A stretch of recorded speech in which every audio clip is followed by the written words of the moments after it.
Hi, beautiful people. Good morning. I hope that you're having an amazing day. I'm an early riser. Today is 2 o'clock in the morning, and I'm just going to give you a little bit of news. Donald Trump delivers a speech. We'll talk a little bit about the Iran war and maybe a little bit else. Anyways, let me get into the video.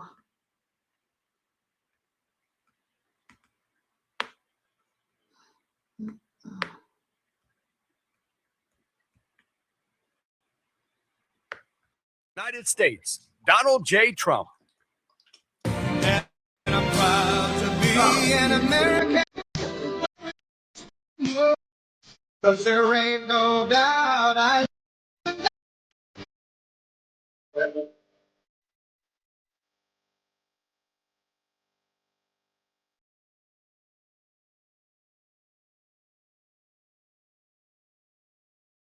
bless.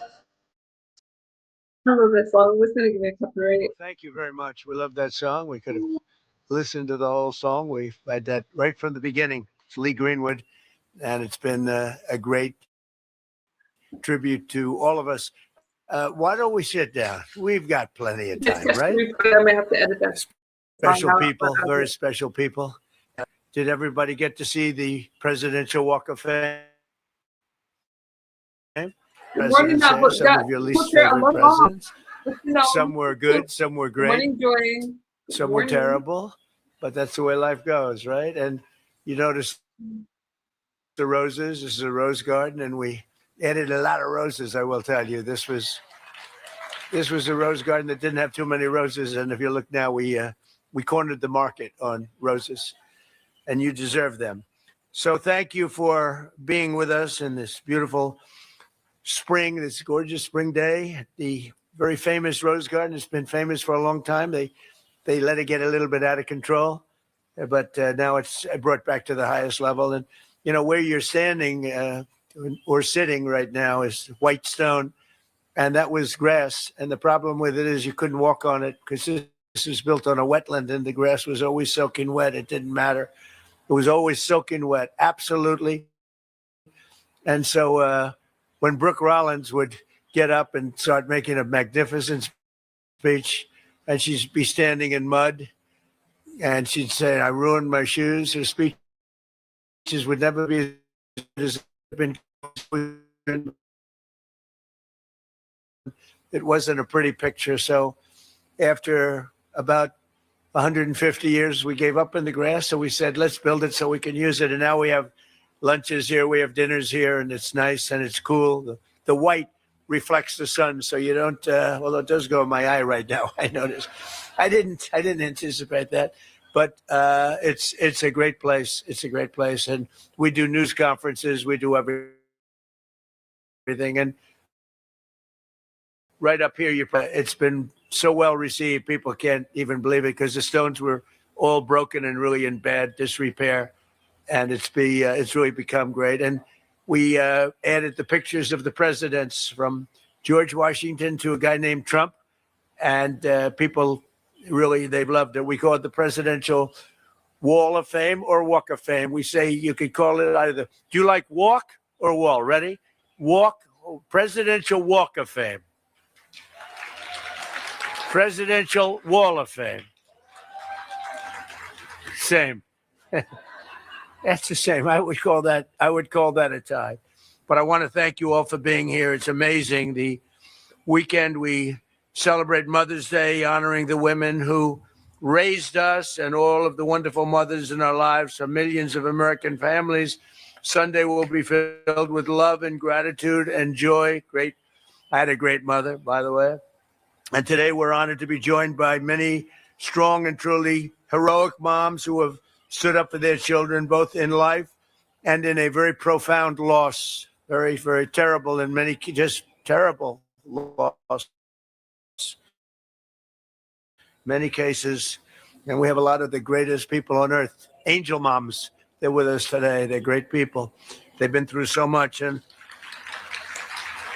I got to know so many of you during my first days of running.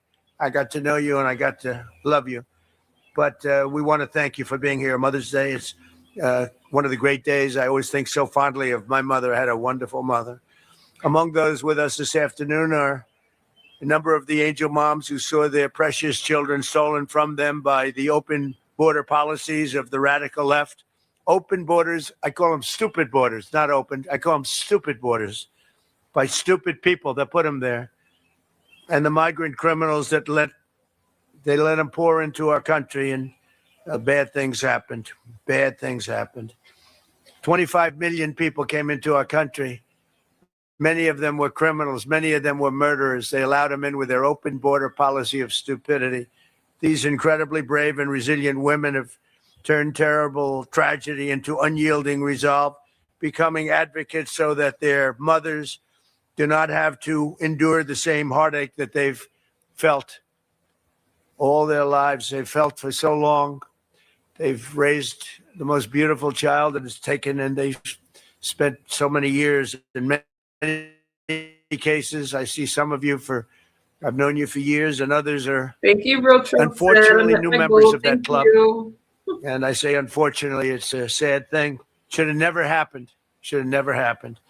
In their honor, we've rapidly turned the worst and most dangerous border in the history of our country into the strongest border in American history. We have no people come in during the last 11 months. We have zero. Nobody even tries to come up. You know, you used to read about the thousands of people that would pour in, and they just come up in caravans. I think it was my name. I came up with it. It looked like a caravan. 25, 30,000 people pouring up. They walk through Mexico. They come from all different locations, come from all over the world, actually. But they came in through our southern border, and they'd come up and just let them walk in. They'd walk in. Nobody had any idea who they were. They were murderers. 11,888 murderers. They were allowed to come into our country. We've gotten a lot of them out. Many of them murdered more than one person. What a shame. What a disgusting shame. That people can even think that this is okay is pretty incredible. But for the past 12 months, that's been our number. And these numbers are done by people that the numbers, when I say zero, I actually mean zero. It's hard to believe, actually. But they're done by people they tend to be somewhat on the left. So they're not going to give us a fair shake. And they say that, people don't come anymore because they know they're not going to get through. So when they know they're not going to get through, they just don't come. And just on that, we save a lot of lives, because that journey up from Honduras and El Salvador and lots of other countries, or from the Congo, where they drop them there and they walk up and they come through our country. They emptied the prisons of the Congo into the area of the southern border, and then told them to just walk in because stupid Americans are going to accept you beautifully. And these were hard, mean, vicious criminals they allowed into our country. How anybody can vote for these people is hard to believe, okay? It's hard to believe. But to a friend of mine, Marianne Mendoza. Marianne, where is Marianne? Where are you, Marianne? I got to know you right from the beginning, right? And I won't ask her that, but I would often ask, is it easier with time? Because time has gone by. Marianne, no, it's not. Sadly, it's not. You always hear with time, but a lot of people say it's not easier. But you're a special woman. I've gotten to be a friend of yours. You're a special woman. What you have to go through is disgraceful. Tammy Nobles. Tammy, are you here? Tammy Nobles. Right. Does time help, Tammy? No. It used to be, time heals all wounds, right? But it doesn't, when you love somebody that much, it doesn't help like it should.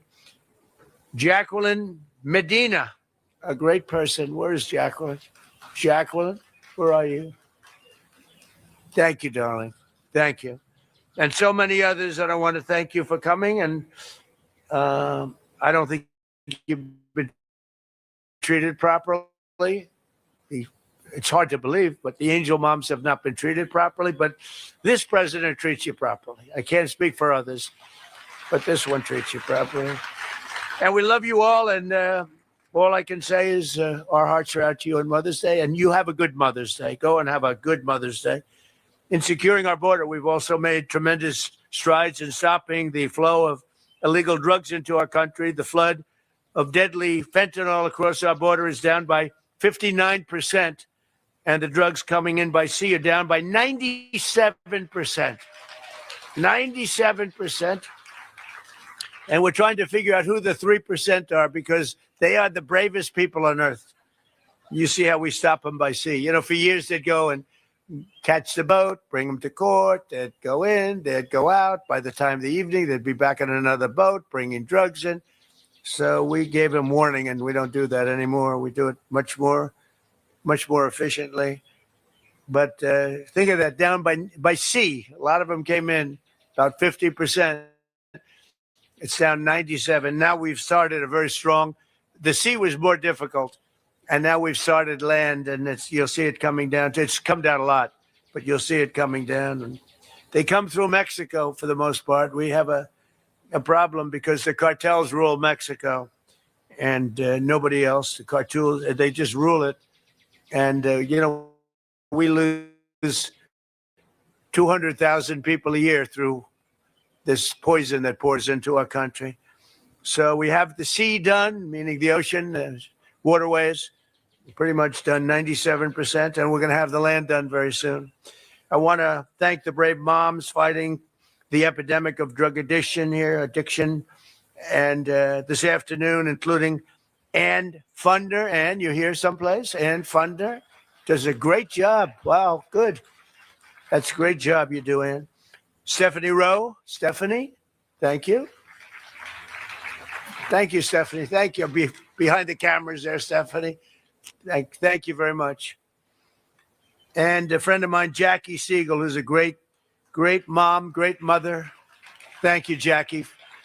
I've known her for a long time. She looks better now than she did 20 years ago, right? Thank you very much, Jackie. Last summer, it was my great honor to sign the Halt Fentanyl Act into law, and we'll never give up on that mission for ending the drug epidemic in America. We've come a long way, though. We've stopped massive amounts of drugs from coming in. This afternoon, we're also joined by some of the most extraordinary mothers our nation has ever produced, our cherished Gold Star moms. These are Gold Star moms. These mothers raised up children so selfless and so devoted that they volunteered to wear the uniform of our nation and lay down their lives for all of us. One of those mothers is Janice Chance. Janice, where's Janice? Thank you. Thank you, Janice. Hi, you look great. That's a beautiful hat. Thank you, Janice. Who lost her son, Marine Captain Jesse Melton. And I heard he was an outstanding. They give me lists and they tell me about people. You know, they said that Jesse was outstanding, Janice. They have the word outstanding. Thank you for being here. Just before he went to Afghanistan in 2008, Jesse told his mother, "Mom, I want to go change the world and make it an even better place. I want to make it a better place, Mom." Just before his 30th birthday, even though he had the day off, Jesse volunteered to take the place of a fellow Marine, and that of his brother-in-arms could be present for the birth of a daughter. That day, Jesse gave his life for our country. Jesse was struck down that day by helping somebody else. And Janice, I want to say America is a strong and free nation today because of people like you, your great son, and we want to thank you for being here. Thank you very much. I also want to express my love for the moms with us whose extraordinary heroes gave their lives in the terrorist attack at Abbey Gate in Afghanistan. I got to know you very well, very well. And these are phenomenal people. We went to a club I own in Bedminster, New Jersey, which is beautiful. They played music. They said, "You actually think he's coming out?" They said yes. And I was going to do just to stop by and say hello. And we ended up listening to music for 4 hours on that beautiful night, looking at the sky, thinking about those wonderful people. Abbey Gate, very well known. Should have never happened. That should have never happened. That was incompetence by the Biden administration. So to Alice Lopez, you know that, right? Yeah, we know that. to Alicia Lopez and Paula Knaus, Self, Coral, Persino, and to all of the Abbey Gate moms, we're thinking of you on this Mother's Day. And again, we had you to the White House. We had you to, I was over at a very beautiful cemetery, as beautiful as they can be, but, you know, it's a sad occasion. We went over and we paid our respects, but we lost great people that day. We shouldn't have lost any people that day. Gross incompetence. This Mother's Day, we're thinking of all of those incredible moms, and we're doing everything in our power to support them and millions of other mothers all across America. And we're blessed to have many wonderful mothers serving in this administration, including Secretary of Agriculture, Brooke Rollins, who's doing a phenomenal job. Thank you very much. And the first woman ever to serve as a White House Chief of Staff. She's become a legend, Susie Wiles. She's amazing. To help American families and mothers, we passed a great, big, beautiful bill, the largest tax cuts in American history. We expanded the child tax credit to $2,200 from a much lower number per child, and delivered the largest expansion of school choice in American history. We have school choice all over now. We had virtually none. Everybody loves school choice. With accounts, we have a very special thing, the Trump accounts, where we're helping families to set aside tax advantage savings for their children's future. And we are giving every American newborn child $1,000 automatically to invest and to grow over the course of their lives. And I want to thank the Dell family. It's a great family. He is amazing. She is amazing. They've done such a job on that. They put up a lot of money too. Put up $6,250,000,000. That's somebody. And he started making computers on his bed in college and selling them because they were better than other computers. And I said, how did you do that? He said, well, I did it and I just never stopped. It just kept going. So go out and buy a Dell. They're great. We're also working to make it easier than ever before to start a family by lowering the price of IVF, cutting regulatory battles and barriers, and fighting to bring down the cost of living so that more Americans can pursue the dream of, and it's the dream of living just a good life, maybe a great life. We cut drug prices now with the favored nations, most favored nations. We cut them by 70, 80, 90%. You could say 500%, 600, depending on the way you phrase the statement. But we now play. So when I was here, this was a big ambition right at the beginning. I was able to cut them a little bit, but I didn't cut them. I cut them more than anybody else, which was a little bit.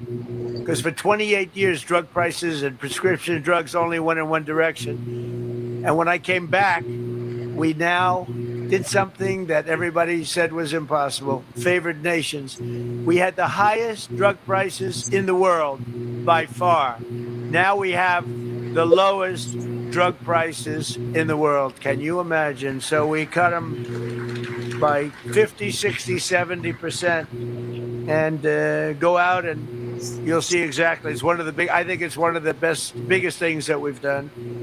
Drugs that were costing in London, $10 for a pill would cost $130 for a pill in the United States. And now, if it's $10 or if it's $20, that's what we pay. We pay the lowest price anywhere in the world, so it's great.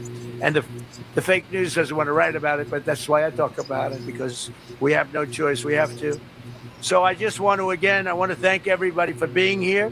It's so important. We do things like we keep men out of women's sports, a very popular issue. We stopped transgender mutilization of your children for everyone. We don't have that. Good morning, but I want to thank every single mother here this afternoon and all across our nation for your work every single day. America's moms are really raising the future of our country, the most important. You have the most, we don't call it a job because when you love it, it's not a job, but for this purpose, you have the most important job there is in America or any place else, and you're doing an incredible job. I just want to wish you all a very happy Mother's Day. We're going to have a great Mother's Day. And for those mothers that lost their child, many of whom are with us today, the angel moms and others, Gold Star moms, we love you especially. We love you maybe even the most. Thank you very much. Thank you, everybody. Appreciate it. That was awesome. Listen, you guys, that was invite only. And the people that he invited showed up. Are y'all okay? Let's get to the Iran war. I'll give you guys an update right now. And see you guys in the chat cutting up already. All right. Lane, we love Trump, huh? Okay. This is the latest I could find. Oh, wait. I pulled up the wrong video.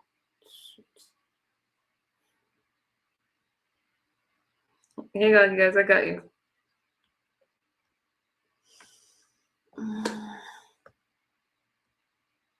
Here we go.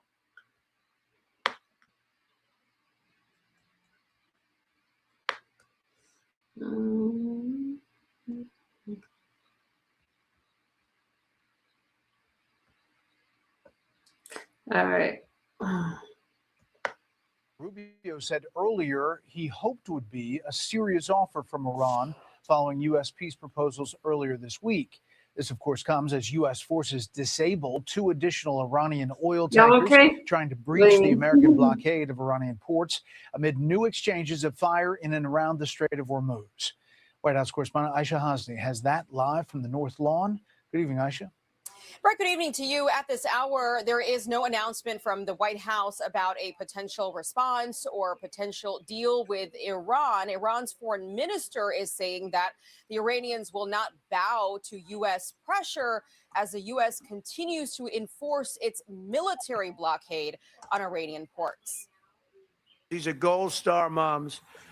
These mothers raised up children so selfless and so devoted that they volunteered to wear the uniform of our nation and laid down their lives for all of us. President Trump honoring Gold Star mothers in the Rose Garden today as U.S. forces disabled 2 more vessels this morning for violating the U.S. blockade on Iranian ports. It's the latest attack in a tit-for-tat between the 2 nations. CENTCOM released new images of the 4 U.S. guided missile destroyers that faced incoming fire from Iran this week while traversing some 500 miles through the Persian Gulf and the Strait of Hormuz. The U.S. carried out retaliatory strikes, but the president insists the ceasefire is still in place. You won't have to know. If there's no ceasefire, you're not going to have to know. You're just going to have to look at one big glow coming out of Iran. And they better sign their agreement fast. As the administration waits for a response. Well, we should know something today. I mean, we're expecting a response from them. Their system is still highly fractured and a bit dysfunctional as well. So that may be serving as an impediment. I hope it's a serious offer. I really do. Axios reports Vice President J.D. Vance met with the Qatari Prime Minister today at the White House to discuss the negotiations with Iran. Meanwhile, Trump is proceeding with Operation Project Freedom. After a brief opposition, the Wall Street Journal reports Saudi Arabia and Kuwait are now allowing the U.S. to use their bases and airspace to help move vessels through the strait. And Brett, on another front, the president today announced a 3-day ceasefire between Russia and Ukraine. It starts tomorrow. It also includes a 1,000-person prisoner swap from each side. The president says that was a request made specifically and directly by him. Brett? And Aisha, President Trump receiving some pretty good domestic news today, better than expected jobs report. Yeah, the numbers actually blew away expectations from economists out there. The jobs report added 115,000 jobs in April. That's actually down slightly from the March numbers, but it's still 50,000 more than what some economists predicted, Brett. The unemployment rate, that remained unchanged at 4.3%. The report basically sent the markets soaring today. It's a sign of resiliency amid rising gas prices because of the Iran conflict. Brett. All right, Aisha Hasni live on the North Lawn. Aisha, thanks. But first to the chief national security correspondent, Jennifer Griffin. She's live for us in Washington. Hey, Jen. Hi, Trace. Well, it was a single F-18 Super Hornet that struck the two empty Iranian oil tankers trying to break the U.S. blockade earlier today. The U.S. military released this video of the Sevda and Sea Star 3 being struck by the Navy Super Hornet. Both ships were seen burning in the Gulf of Oman before they could reach Iranian ports. To date, CENTCOM has stopped 57 commercial vessels from entering or leaving Iranian ports and disabled 3 ships. On Thursday, 3 U.S. Navy destroyers faced nonstop incoming fire from Iranian drones and missiles as they sailed 500 miles through the Persian Gulf and the Strait of Hormuz. The USS Truxtun, USS Rafael Peralta, and USS Mason were transiting south into the Gulf of Oman when they came under attack. In response, the U.S. military struck a port on Iran's Keshem Island and military targets in Bandar Abbas, crucial to Iran's oil export economy, and Iran's Bandar Kargan naval checkpoint in Manab. Earlier this week, President Trump abruptly reversed course and suspended Project Freedom, the U.S. military effort to open the Strait of Hormuz after Gulf allies were angry that the Pentagon downplayed the strikes on UAE's Fujairah port. No, the ceasefire is not over. We expected there would be some churn at the beginning, which happened. What I'll say is it's more low harassing fire right now. It's still pretty low level kinetics at this point in time. These remarks by Secretary Hegseth and General Dan Kane angered Gulf partners, causing Saudi Arabia and Kuwait to halt permission for U.S. warplanes to use their airspace needed for Project Freedom, forcing President Trump to get involved. The decision was later reversed and the U.S. military was able to resume operations. Trace. Jennifer Griffin live for us in Washington. Jennifer, thank you. Let's Sandra? John, as the U.S. awaits Iran's response, a brand new report is revealing more about how Russia is assisting Iran, offering up training and thousands of drones. Let's bring in Dan Hoffman, former CIA station chief in Moscow and Fox News contributor. Dan, you've seen the report. What do you make of it?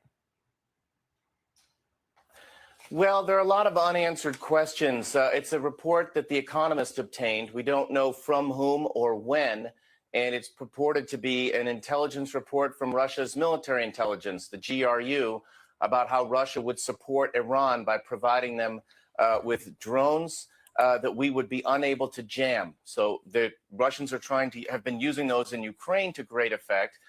And that would create problems for us if they're not giving out radio signals that we might be able to jam. That and tactical intelligence would enhance Iran's war effort against us.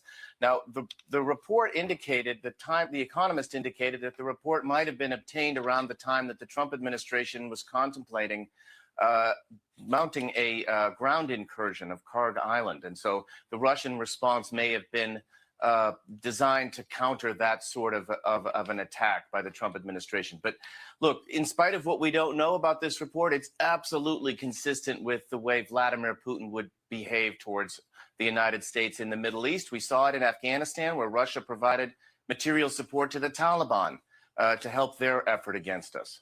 Here is some of the report from The Economist on the secret document, Dan, revealing what they say are Russia's plans to aid Iran. The secret plan involves Russia providing Iran with 5,000 short-range fiber optic drones of the sort used in the war in Ukraine, an unknown number of longer-range satellite-guided drones, and training to use both sorts. Here's more from The Economist report.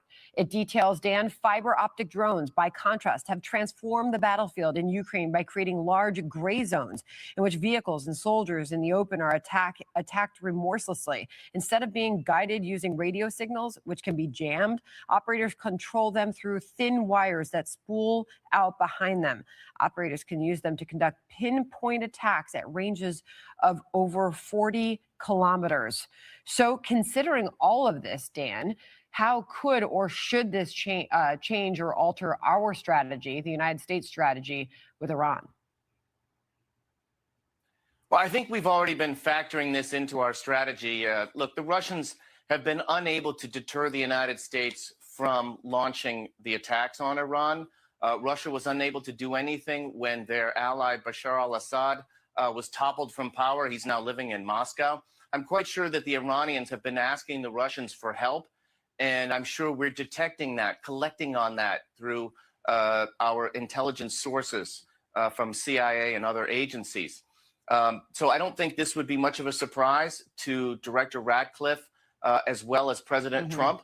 And as far as how we counteract this, I think we need to be prepared for it. And perhaps we may seek to interdict any shipments from Russia and carry on with our policy, which, as Hugh Hewitt eloquently described, means denying Iran any nuclear enrichment, staying with our strategic objectives. I don't think that these drones are a game breaker. We have the military capability to deal with them. Meanwhile, I'll finish off with Marco Rubio earlier today saying that U.S. isn't a stupid country. He firmly responded to the activity and questions about it earlier today. Listen. What you saw yesterday was U.S. destroyers moving through international waters being fired upon by the Iranians, and the U.S. responded defensively to protect itself. Of course, we fired back at them. They were shooting at us. That's what I would expect to do. Only stupid countries don't shoot back when you're shot at, and we're not a stupid country. Dan, I'll give you a final thought on that. Yeah, look, there's lots of ways to deal with the drones, and whatever Iran has left of their ballistic missiles, that's at the point of attack. Hit the launchers, hit the sites where the drones are being launched, and we'll have the intelligence to do that. Got it. Dan, always a pleasure. Thank you so much. Dan Hoffman. All right. Thanks. John? You're looking at new video of U.S. forces hitting Iranian tankers trying to break the blockade as fighting flared up yesterday in the Strait of Hormuz. Iran shooting drones and missiles at American ships during that, and the U.S. hitting back by decisively striking Iranian military targets. President Trump telling an ABC reporter the ceasefire is still on because those strikes are just a, quote, love tap. Meanwhile, President Trump continues to insist that Iran cannot have a nuclear weapon, as many presidents before him did. And it looks like the D.C. construction workers who are fixing up the reflection pool agree. These guys are fantastic. So they're doing the job. They're working hard. And does anybody think Iran should have a nuclear weapon so they can blow you up? No. It's a very important thing that we're doing, right? So everyone knows that. Well, that is everyone except the former Vice President Kamala Harris.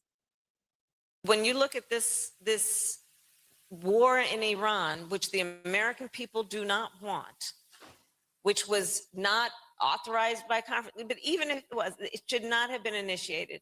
He talked about obliterating, and then he said, oh, he did. It's all just... You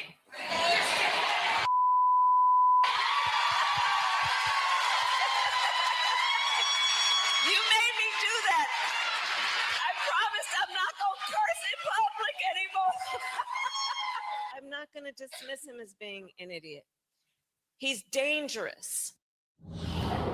Jessica, in an October 2024 60 Minutes interview, Kamala Harris was asked who the greatest adversary to the world was, and she said, Iran. And now it's just BS. No, the way Donald Trump is going about taking away Iran's nuclear capacity, which we haven't even seen that come to fruition, is what she's saying is BS. Not that Iran isn't a real threat. Everyone knows Iran is a real threat. They have been for 47 years. And we know that Netanyahu pitched the same war to Joe Biden and to Barack Obama, and he only got Donald Trump to bite. So, that's what she's saying here. The idea that we're in the midst of a ceasefire because it's just a love tap isn't backed up by reality. Iran says we're not in a ceasefire, and it does take two to tango with a ceasefire, right? You need both people to be committed to the fact that you're trying to find a way to peace and with these talks. And now apparently we may get a 30-day pause so that we can hopefully get a bigger deal. I hope that that's the case. But what we have seen at each juncture of this, where we hear from our administration, Iran, they're on the back foot, all this economic sanctions, they're being totally crushed. They're going to fall tomorrow. No, the next day, the next day, the next day. Now there's this new CIA report that Iran could survive a naval blockade for 3 to 4 months. 3 to 4 month timeline on this. They have dug in. Their foreign minister was in China this week, showing the support that they're getting and that they're uniformly on the same page with them. We know that China can prop them up. They can certainly give them the money that they need to keep surviving here. And so I don't really know where all of this is going. I want to remain glass half full. I hope that we get a compromise, a sparkly deal. I'm sure and I have some sparkles on my jacket today.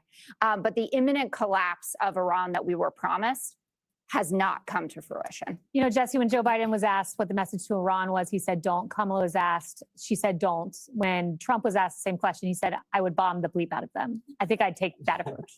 Yeah, Jessica says China's going to give them money. How, Jessica? There's a blockade. They can't get anything in or out. It is a fragile ceasefire, but we're going to defend ourselves. If you have a mosquito fleet coming at destroyers, you're going to light them up with hellfires from the Apaches. You're going to hit them with the 50 cal machine guns. And then they tried to lob some drones and short-range missiles at us, and we lit up the whole coastline with airstrikes. Goodbye. We've also knocked out some blockade runners because they can't store oil. We hit them up with the F-18 Super Hornets, and they turned right around. They're running out of storage, and that's why the New York Times is reporting they're leaking oil all over the strait. It's an environmental catastrophe. Where's Al Gore? Isn't it funny? You don't hear any Democrats complaining about Iran. You listen to Jessica. She doesn't say anything about Iran. Just all it talks about is Donald Trump's the bad guy here. They're slaughtering women. They're polluting the strait. They have blocked the strait. They have blocked the strait, which have caused energy prices to rise. And they're like lobbing missiles at civilian targets. And they're always like, Donald Trump this, Donald Trump that.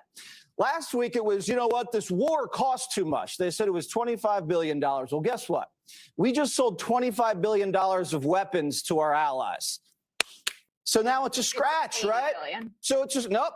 Read the news, Jessica. 25 bill. We just that doesn't include the repairs that we have to make to all of the equipment that they've destroyed. Okay, so now you also said I don't really. Yeah, you also said that we were running out of missiles. So how are we running out of missiles? Ask JD Vance. How are we running out of missiles if we're selling all the missiles to our friends in the Middle East?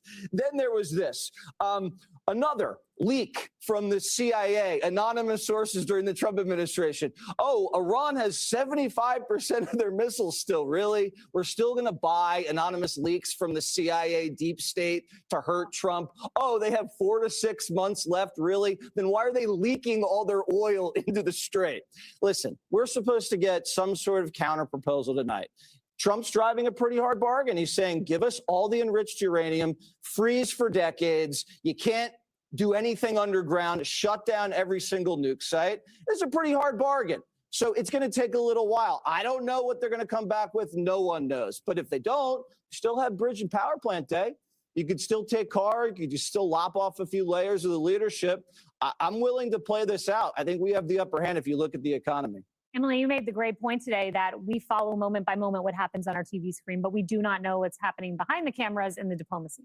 Indeed. And I think the reason that critics are calling this, a violation of the ceasefire and whatnot is because they're not used to the fact that he's actually using de-escalating rhetoric and it's combined with deterrence. Usually he's the one that's sort of escalating in his rhetoric. He is threading the needle of strength and restraint right now. And we know that he has significant deterrence. That's the U.S. military, and that's been how we've been acting this entire time.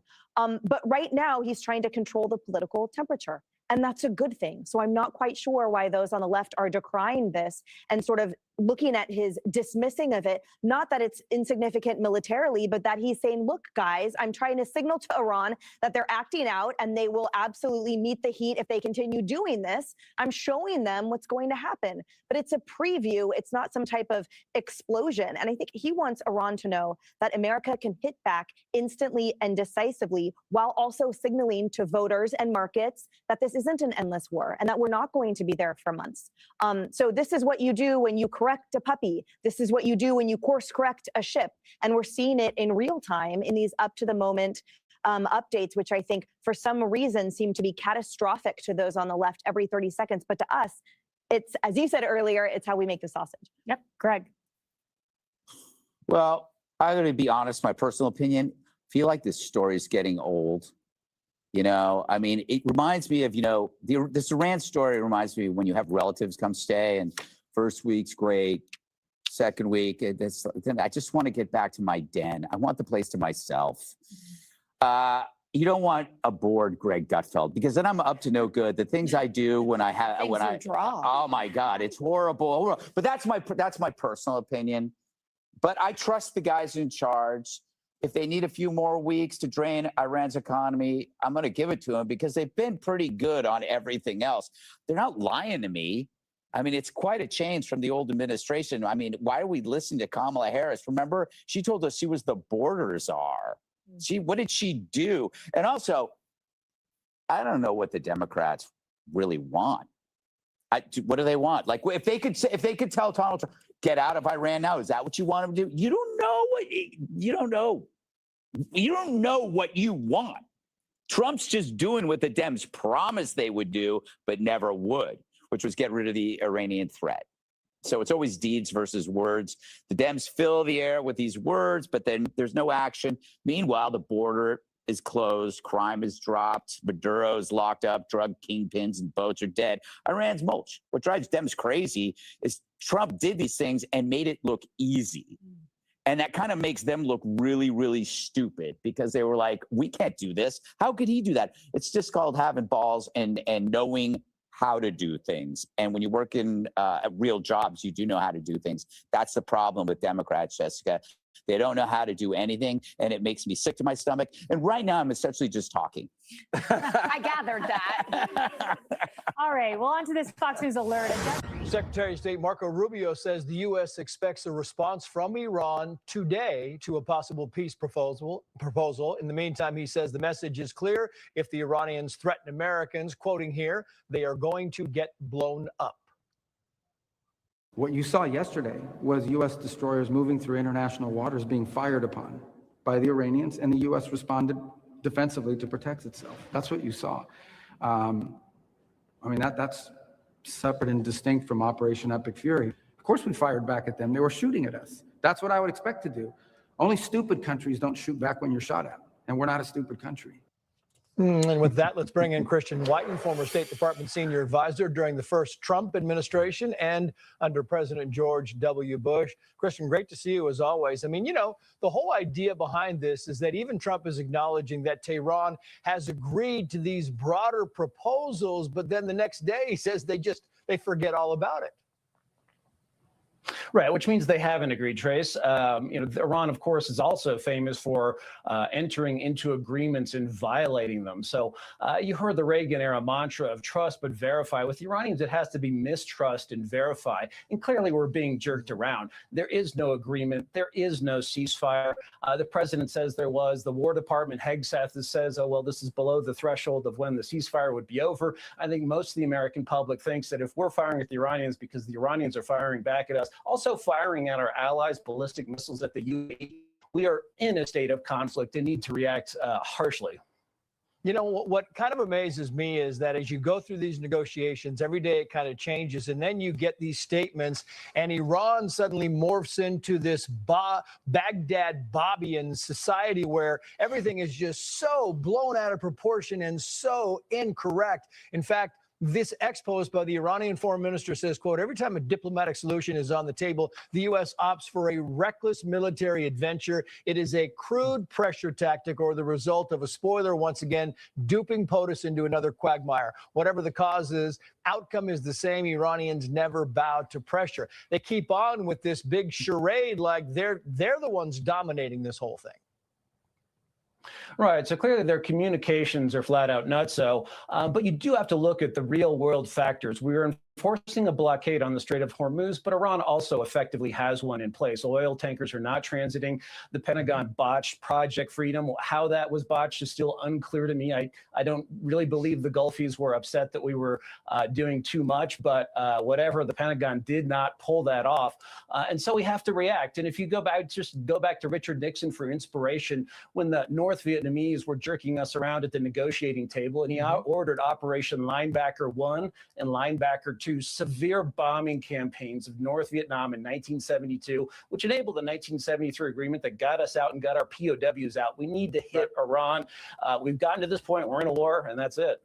Yeah, Nixon campaigned on getting us out. He said he would, but it took a little bit of adjusting to do it in the first place. Christian Whiten, great to see you as always. Thank you. And former senior policy advisor to the Secretary of State. Welcome to you, sir. So we do await the Iranian response here to the U.S. proposed peace plan. What do you see coming? Well, it seems like Iran is testing the limits of this ceasefire. And President Trump, I think, is showing a disciplined deterrence. He has made very clear that if Iran, like Secretary Rubio just said, if Iran is going to be firing on the U.S., there is going to be a price to pay. And so I think that's the dynamic while we await the Iranian regime's response to the Pakistan diplomacy. What I think the president is doing is again, building up the economic and military deterrence that's going to be required to get the kind of a deal that ends Iran's nuclear program, takes care of the highly enriched uranium in the country, and gets the Strait of Hormuz open without the Iranian regime running the Tehran toll booth that would net them $125 million a day. So this is going to be very difficult diplomacy. This was never going to be easy given this regime.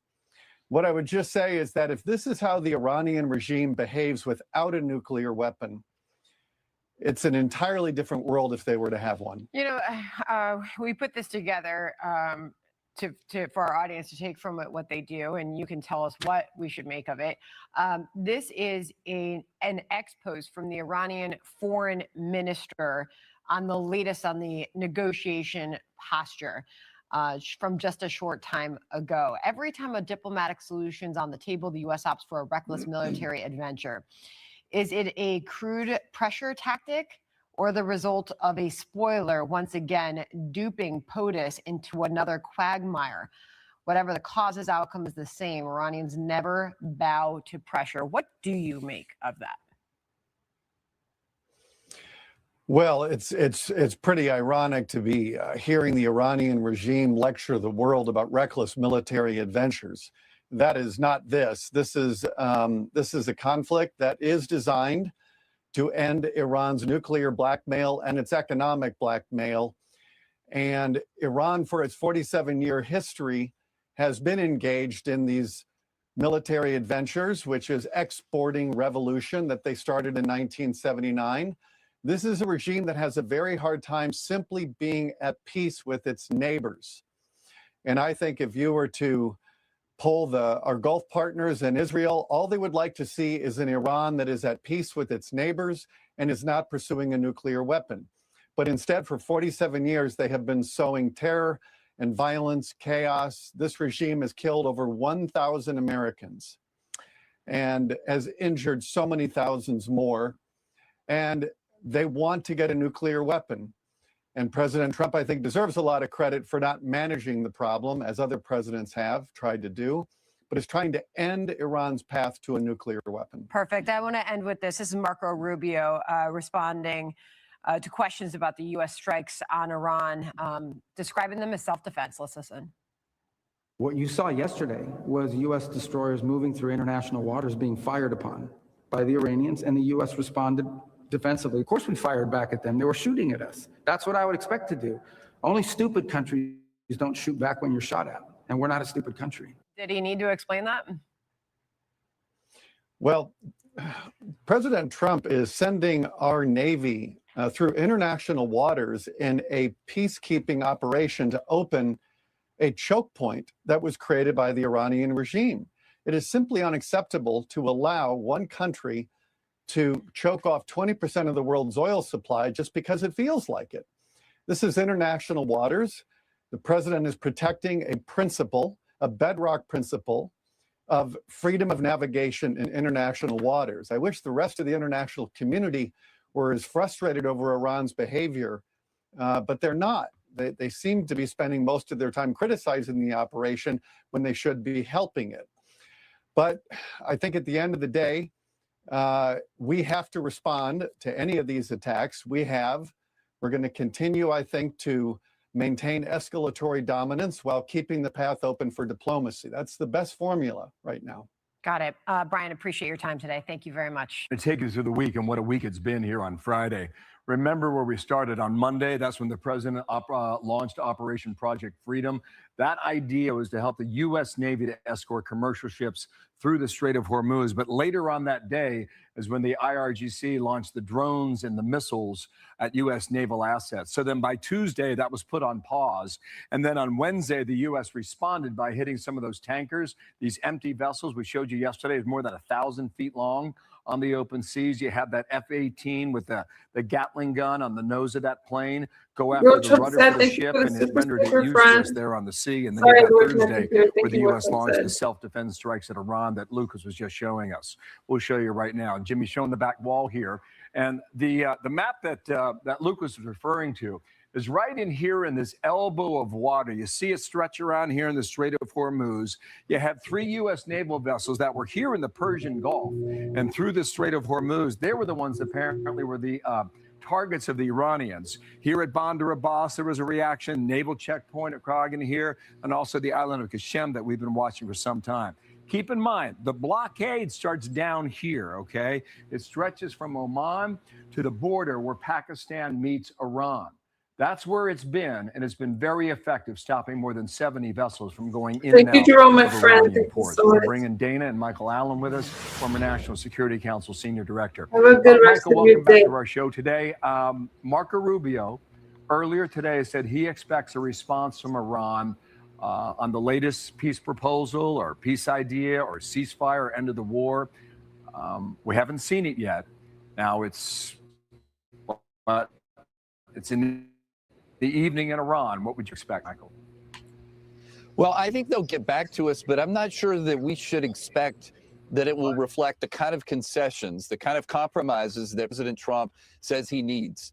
I think President Trump's blockade of Iranian ports is the right thing to do, but it has a longer fuse. It's a slow burn. And I think what the president ought to do is resume what he was doing Monday, which is helping by way of the U.S. military, commercial vessels to get through the Strait of Hormuz. It will be costly. It won't be costless anyway. And it is more risky, but it is the most direct way to negate the power that Iran has over us right now by way of being able to threaten and dominate this international passageway of commerce and oil. So I think we've got to go back to that, what we did earlier this week, and break the strait open. Okay, Michael, I have a question because obviously there's the United States and we're covering this from our perspective. And I'm curious, though, about the UAE, the Emirates, what they're thinking, because they have civilian targets who are being hit by Iran, or Iran is attempting to do that. And then you have a Saudi Arabia situation where they want the strait open, they want it back to normal, but the clocks are very different here. And I'm wondering if you could give us, from your perspective, how they're looking at this and how we try to help them. Yeah, I think they're seeing this as the grave threat that it is. Iran is their neighbor. I don't think they wanted us to do this in the first place, but as long as we were getting involved in military action against the Iranians, I think they wanted them to be neutered to a degree that they couldn't threaten the Gulf Arabs. And so I'm not sure we're there yet. I know the UAE is thinking about its own retaliatory actions against the Iranians, but I think they want us to stand in, finish the job, and help protect them, because that's sort of the tacit or explicit arrangement that we have with a lot of these countries in the region. Michael, so we'll see if the president addresses this. He's going to be in the Rose Garden at noon Eastern time. So 2 hours from now, we'll cover that obviously live when that happens. And maybe we'll get some commentary on what we've been reporting on. But in the meantime, a week from today, the eyes of the world are going to be on Beijing. And the president was asked about that trip last night. Mr. President, is your trip with China still going ahead? Yeah. Which companies you have a very good relationship with President Xi. We've had a great economic time. China has been great for us economically, but not for other presidents. But we've done very well with China. We're going to have a meeting with President Xi. It's going to be, I think, quite amazing. So I tried to get an answer out of Kevin Hassett. He said, I'm not going to get in front of the boss. So I will ask you, what would be the expectation out of Beijing in a week? Well, I think there's some commercial deals and trade-related announcements that the White House is going to make. But I think in general that the Iran war will be the dominant story as we have this historic summit. I think they will be trying to figure out, where is China? Are they urging the United States to take certain measures, or are they going to put any pressure on Iran? By the way, I think one of the reasons the president didn't want to declare the ceasefire broken was that he is on the way to this summit. And I think he wants to try and get to this world stage without us being again resumed in a kinetic hostilities situation. But all of this is going to come to a head, I think, in Beijing, and we're going to see news and discussion of what China is going to do in the Middle East. Michael Allen, thanks for being here. We have so much to cover, and thank you for always answering our text messages as well. Yeah, thank you, Michael. Thank you. A live look at the White House, where any minute from now, President Trump is expected to speak at the Angel and Gold Star Moms Luncheon in the Rose Garden. Mother's Day may be the focus of the event, but we'll be listening to see if the president provides any updates on the situation in Iran as we await Tehran's response to the latest U.S. peace proposal to end the war. We'll bring you President Trump's remarks when they happen live. Hello, everyone. This is Outnumbered on this Friday. I'm Kaylee McEnany. Here's my co-hosts, Harris Faulkner and Emily Campagno. Also joining us, Rosanna Escato, Fox 5 New York anchor and host of The Underground Economy on Fox Nation, and Guy Benson, Fox News political analyst and host of The Guy Benson Show on Fox News Radio. Well, as we await President Trump, the action continues to pick up in the Middle East. Today, CENTCOM shared this video you're looking at of U.S. forces disabling 2 Iranian-flagged tankers trying to break through the naval blockade in the Gulf of Oman. This, as the U.S. says the ceasefire continues to hold. Meanwhile, Secretary of State Marco Rubio with an update on when Tehran may respond to the latest peace proposal. Well, we should know something today. I mean, we're expecting a response from them. We'll see what the response entails. And the hope is it's something that it can put us into a serious process of negotiation. Obviously, we've seen the reporting overnight that Iran has established or trying to establish some agency that's going to control traffic in the Straits. That would be very problematic. That would actually be unacceptable. But we're expecting a response from them today at some point. We have not received that yet, as you know, in the last hour, but perhaps that will come. President Trump also issued this warning to Iran if they don't sign a peace deal. The talks are going very well, but they have to understand if it doesn't get signed, they're going to have a lot of pain. How close would you say that you are to a deal right now with Iran? Could happen any day. Could, and it might not happen, but it could happen any day. I believe they want the deal more than I do. You know, Guy, everything that is coming from the White House these days, and it's important, I think, a note, is expressed that there could be an Iran deal, and then there's always this kind of tepid note at the end, you know, if they step up to the table, if they follow through. And you get the sense that there's this realization that we are not dealing with a rational actor here. And we all wait to see if this is, in fact, the moment you get the deal. But I think the tepid tone is merited. Yeah, and we've never been dealing with a rational actor in the Iranian regime. And despite the decapitation of the top of the regime, next man up level has been seemingly equally intractable and deranged. I mean, it's sort of confusing, I think, for a lot of Americans to see not just the blockade continuing, but earlier the United States, this was yesterday, quote, responded with self-defense strikes against Iranian targets after they attacked our ships. So technically they're calling this the ceasefire still underway, but it doesn't really feel that way. And unless this regime out of nowhere decides, okay, we will agree to all of these crucial demands from the United States, I would not be surprised if we see a reignition of Operation Epic Fury, at least on some level here. Yeah, I wouldn't be surprised either. And Harris, one thing that's increasingly clear, and really from the very beginning, is Iran, I guess, is not interested in self-preservation because they've stared down the greatest hegemonic power in the world, the United States, and yet they're still trying to break through a blockade after they've lost their Ayatollah, their Navy, so on and so forth. What's brilliant about what you just said, though, no, they don't have any kind of fear around losing all of their people because it's not about them. It's about the IRGC. It's about the military. It's about the sort of dedication, sick obsession, if you will, to rule just completely through radical Islam. I mean, and if you're Islam in that country, if you're Muslim in that country, and there are many other religions in that country of Iran, beautiful nation of 93 million people, that isn't you necessarily, but there are about 1 million or so of those people who are there to kind of keep that propped up too, in addition to the IRGC, which is why it makes it so complicated. I like everybody else, I wonder, who the heck are we dealing with? Like, who's actually at the table? Are they the same group every time we go? Is it who Vice President J.D. Vance saw? Was that a different group than we're dealing with now? It's all over the road, but it's very dangerous right now because we are trying to hold a position of defense, only hit them. Our rule of engagement is only hit them when they hit us, but their neighbors are getting hit. And the Abraham Accords, that's what I'm really worried about now. Our friends in that region that they are hitting now. And the UAE and Saudi Arabia and those neighbors having to say just a couple of days ago, look, we're going to choke off the airspace to you, to the United States, because what they are doing is actually a violation of the ceasefire to them. Then the president smooths that out. There's only so much of that capital that we're going to have. We need them. And General King, Lieutenant General Kellogg, they're right.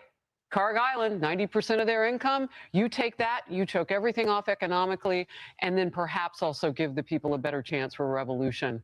Mind you, they don't have any weapons, but they will outnumber everybody on the ground. And so how long does that take? I don't know. I think you have to do what Guy said. You got to step in now. Why wait? You know what they're going to do. I think that's an important point you make, too, about the UAE. I mean, it was the attempt to go through the blockade, Emily. And then with the UAE, you saw the 15 ballistic and cruise missiles at one of the UAE's ports. And that's been one of the standout features from the very beginning. You had many of the Gulf states standing down and not saying, we're with the U.S. In fact, we don't condone this. And yet Iran attacks them. Yeah, and also coinciding with their independent decision to leave OPEC, right? So there's a restructuring happened where every nation state is essentially protecting themselves, persevering, while also strengthening the alliances with us, to your point. Yeah. Keep in mind, too, there's a big clock in the sky for Iran, not for a proverbial sense in sort of the obvious realm, but also for the oil storage.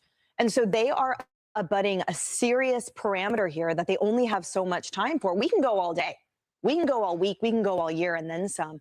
And I think this entire time we've seen the braid between the military might of the United States, the leverage diplomatically in negotiations, the pressure from the Gulf Arab states there, obviously the reaction from NATO, but I think that sort of that trifecta approach, that's the pressure that they need. We've seen before what happens when we lift sanctions. There's no obedience here. There's no compliance. It's just a spinning out.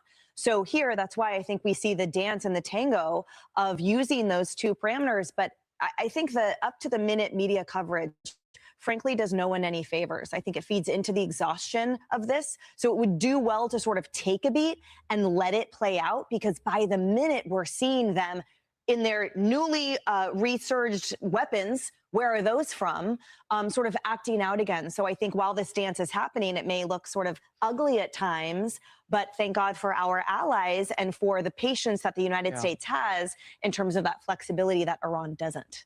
Yeah, and Rosanna, President Trump has said every step of the way, if we don't get this signed, they're going to have a lot of pain. But the question I have is if Iran even cares about that pain. I was talking to former Special Forces individual yesterday, great hero of our country, and he said to me, look, they're willing to sacrifice their own people. Right. That's who we're dealing with now. We've seen this time and time again. They don't care. And there is a question about whether they care about their own livelihood as well. So, Kaylee, you're absolutely right. Yes. I have a friend who has family in Iran, and while they're very happy the president took this action, they're worried about their family in Iran, whether they're going to find the food to eat, whether they're going to survive these military attacks. They're very concerned. And Americans are concerned, too, because we don't want to see this escalate any further.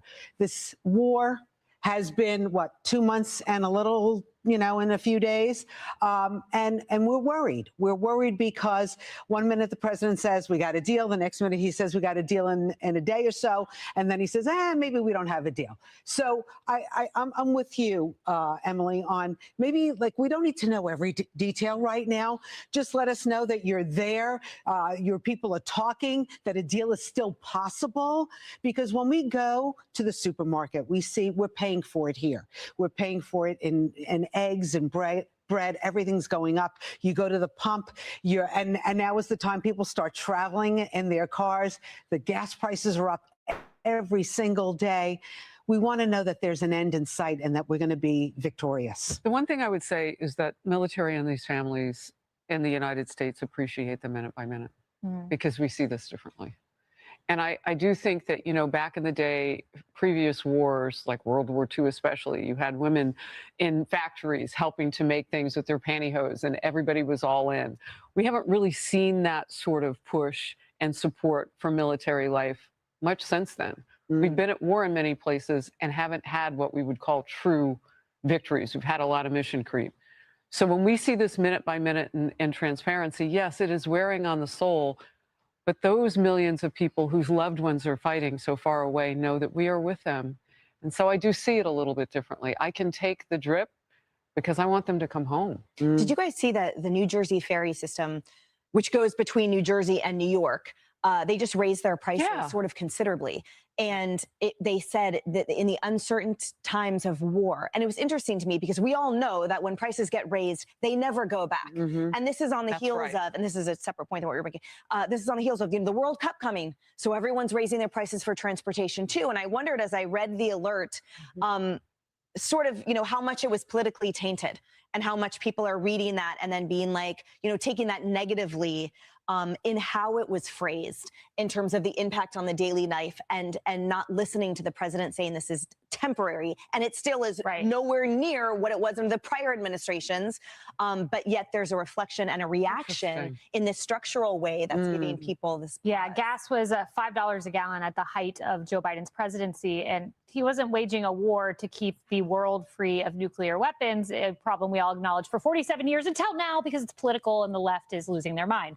Watch this. Let's bring in the panel. Retired Navy Captain Brent Sadler, a former Pentagon official and senior fellow at the Heritage Foundation, and retired Vice Admiral Robert Harward, former deputy commander of U.S. Central Command and member of the Iran Policy Project at the Jewish Institute for National Security of America. Gentlemen, thank you both for coming on. Brent Sadler, to you first. I want to put this up. This is CNN. They're exclusive, writing here, "We need to teach the Yankees a lesson," quoting, "Iran warns vessels to steer clear of U.S. warships." It goes on to say, "We advise you to keep a distance of at least 10 miles from the warships for your safety, because sometimes we need to teach Yankees a lesson with missiles and drones." A voice was heard saying on VHF Channel 16, the radio frequency used by international ships for urgent communications. It doesn't appear to me, Brent Sadler, or a lot of people, that Iran is really in the best position to be teaching lessons at this point. What do you think? No, they just got a spanking. So I think it was President Trump that's been doing the education there. And as a Southerner, I take a little bit of exception to the Yankee comment, but I think we know what they're talking about. Yeah, I think we do too. Meantime, Admiral, to you, because the Secretary of State, Marco Rubio, offered this warning to the world, to Iran, but mostly it was kind of wide scale. Watch. Iran now claims that they have a right to control an international waterway. They claim that they have a right to control it. What is the world going to do about that? Is the world going to accept that Iran now controls an international waterway? Because if the world is prepared to accept that, then be ready, because there's like 10 other countries that are going to start doing the same thing in their international waterways. Is it a fair point, Admiral? What do you think? Without a doubt. This is international waters, and you can't give an inch to the Iranians. But again, as we've seen with the Iranians, the bulk of this is just rhetoric. They don't have capabilities other than the drones, some missiles, small arms fires from these small boats. So it's more rhetoric in operation. And again, you couldn't pick two worse ships to go after.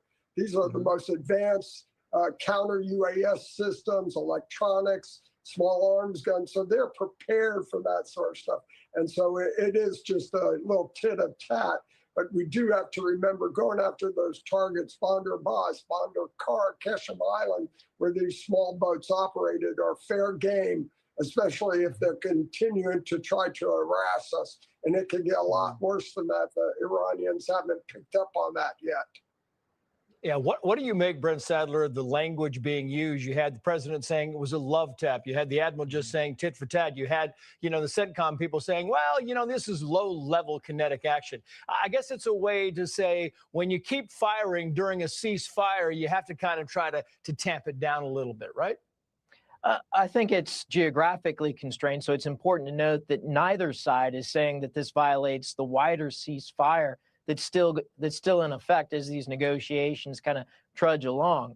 But again, it also downplaying what the response from the U.S. side to the Iranians is to kind of, as the admiral's point is, there's a lot more that can come their way if they continue to tweak the tail of the eagle, in this case, the United States Navy and Marine Corps.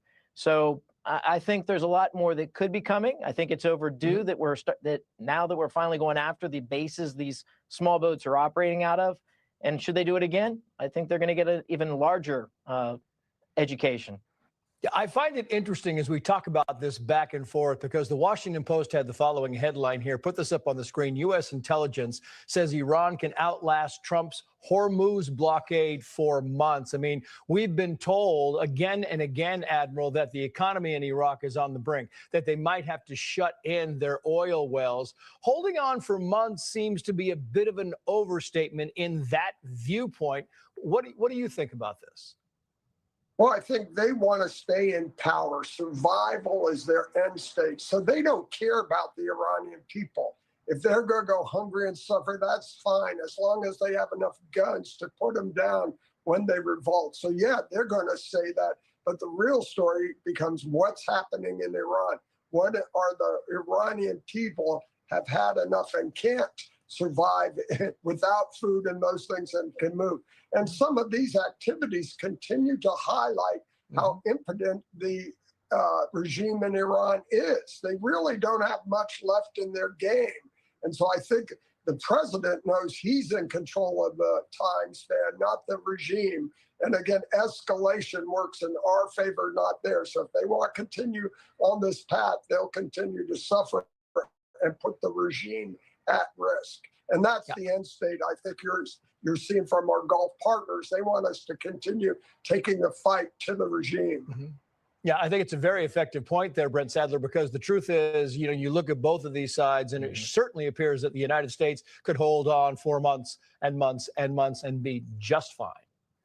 No, absolutely. I think the commentary, at least the rumors that Saudi Arabia and Kuwait were not happy and were withholding access to the bases, I think it was they were expecting a much harsher response from the U.S., what you saw in the last 24, 48 hours. And I think the Admiral was making the similar point here. So we have a growing coalition or a common alliance of interest that wants to push back against the Iranians, and certainly will not be satisfied with any interdiction or any type of interference by the Iranians now and well into the future to that shipping. So that's hardening. But the real clock on this is, beyond the Iranian regime's ability to keep muscle on the street, it's also going to be, can they keep China in their corner? And the Chinese also are not getting the oil to fuel their economy. Their tolerance level is a lot higher, or I'm sorry, a lot lower than the Iranians in this regard. And it'll be interesting what happens at the summit next week. Yeah, the Chinese are going to be looking elsewhere for oil. Brent Sadler, Admiral Harward, thank you both for coming on. We appreciate it. She's reporting live out of Washington. Hi, Sandra. Well, Fox News has learned that the 3 U.S. warships targeted by Iran Thursday faced nonstop incoming fire from Iranian drones and missiles as they traversed 500 miles through the Persian Gulf and the Strait of Hormuz. That fact has not previously been reported. We also now know that it was one F-18 Super Hornet that struck the 2 empty oil tankers trying to break the blockade earlier today. CENTCOM released this video of the MT Sea Star 3 and MT Sevda being struck and now on fire in the Gulf of Oman. They were hit before they could reach Iranian ports.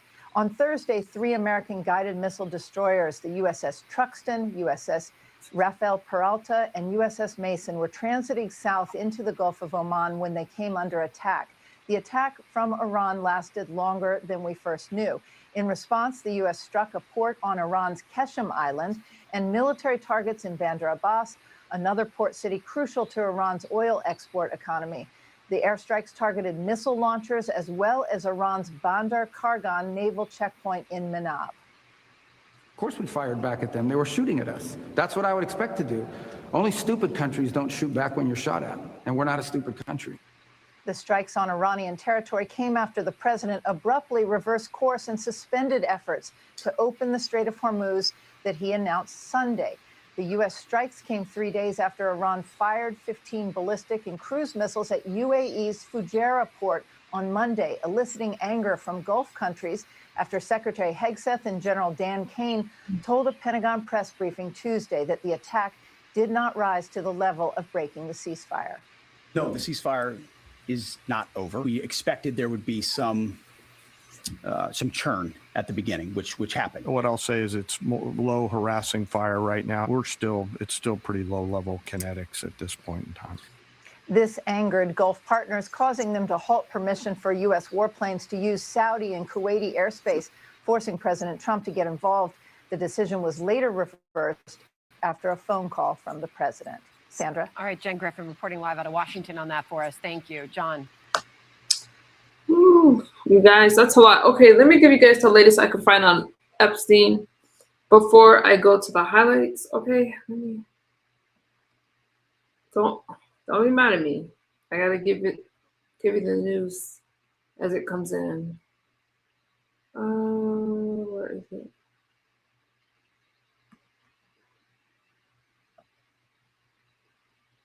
Hold on.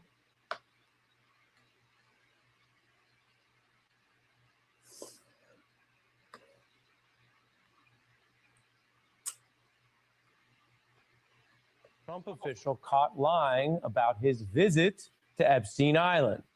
You have Epstein in the foreground and the gentleman in blue behind him.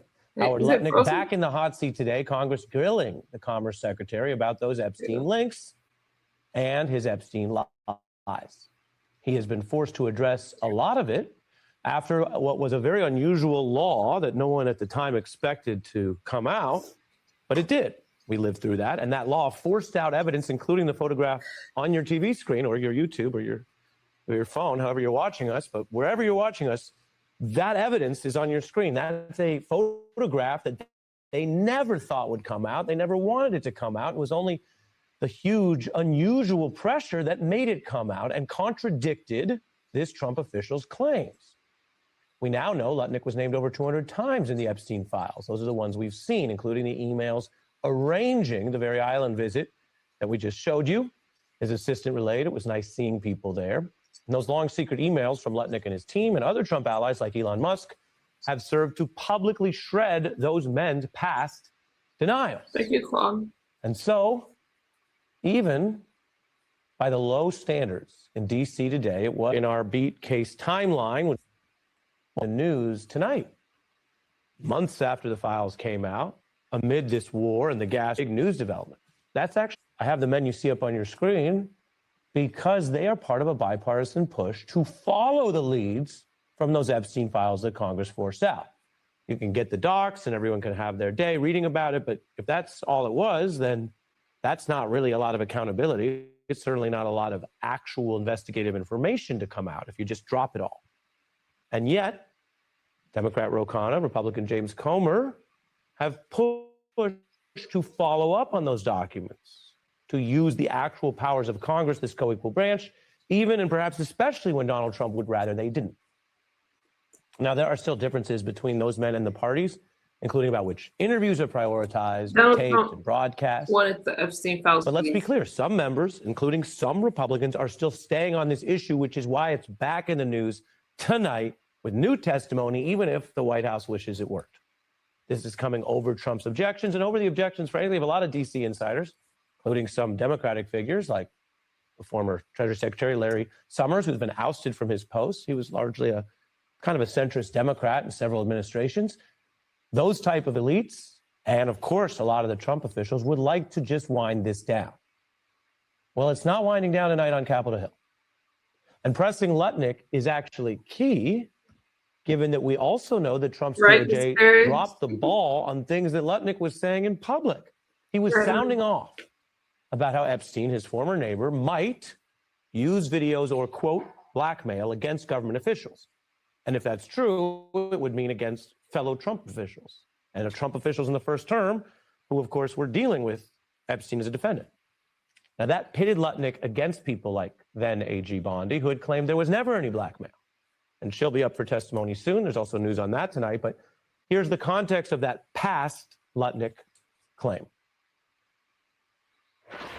This guy was the greatest blackmailer ever. I assume way back when they traded those videos in exchange for him getting that 18-month sentence, which allowed him to have visits. It must have been a trade. So my assumption, I have no knowledge, but my assumption is there was a trade for the videos because there were people on those videos. There's a lot going on in there, but at bottom, at its core claim, and we're not reporting that is true or fact-checked tonight. We're reporting that a top Trump official said it at one point in time. But what he alleges is a type of government wrongdoing, possible crime, if it includes blackmail or trade in government services. I mean, people could go to jail for that. And he's referencing a deal that was struck by a later Trump official, Alex Acosta. So again, the allegations of blackmail and dirty dealing to protect Epstein over alleged videos is coming from inside the Trump cabinet. Now, that's just where we started. I told you I'd update you on what's happening. Here are the reports from inside Lutnick's session today. There was a suggestion that he now is backpedaling, that he only met with his former neighbor Epstein 3 times total, that he didn't see him with young women, and yet he at the time felt unsettled to be invited to Epstein's island, but he went, as we showed you. Lawmakers noting this is a changing story at best. Democrats suggesting Republicans wanted to avoid testimony video of what they would expect to be a tough interview for the Trump cabinet. Well, now we know why that interview was not videotaped. If Donald Trump had seen the video transcript, he would have fired Howard Lutnick. It was really embarrassing. It was just contortions and lies and no acknowledgement that he misled the American public. The top Republican on the panel, which is the counterpart there of Mr. Khanna, added that Lutnick was not 100% truthful about that key point of whether you visit the island. And that's not like a minor thing, like I didn't remember whether it was coffee or lunch. If you're not 100% truthful about going to Epstein Island with everything we know now, and you lie about it in public while you're working in the federal government, that is a big deal. Now, like others caught up in the Epstein saga, it stokes the larger question, and I'm not trying to be unfair. It does stoke the question, why did you lie about going to the island? Why continue the problem for years? Was there a reason? Maybe there was no reason and he's just a bad liar. Still a problem to lie while you're serving the federal government, but maybe, and this would have to be looked into, maybe there was a reason, because that's the whole thing. Lutnick lied about this for so long and didn't face consequences within the Trump administration. We'll let the American people judge whether the credibility was damaged or not. At the end of the day, I haven't seen wrongdoing in the email correspondence, but he wasn't 100% truthful with whether he or not he had been on the island. He was not 100% truthful. That's the Republican side there. And again, as I said, counter to some of the narratives that we're told, whatever you think of how Republicans or Donald Trump has handled the Epstein issue, the voice you just heard is of a top Republican who did push to get this testimony and is saying straight up, you got Trump officials still being not 100% truthful, which might be their sort of politically sanitized or PC version of saying he's lying.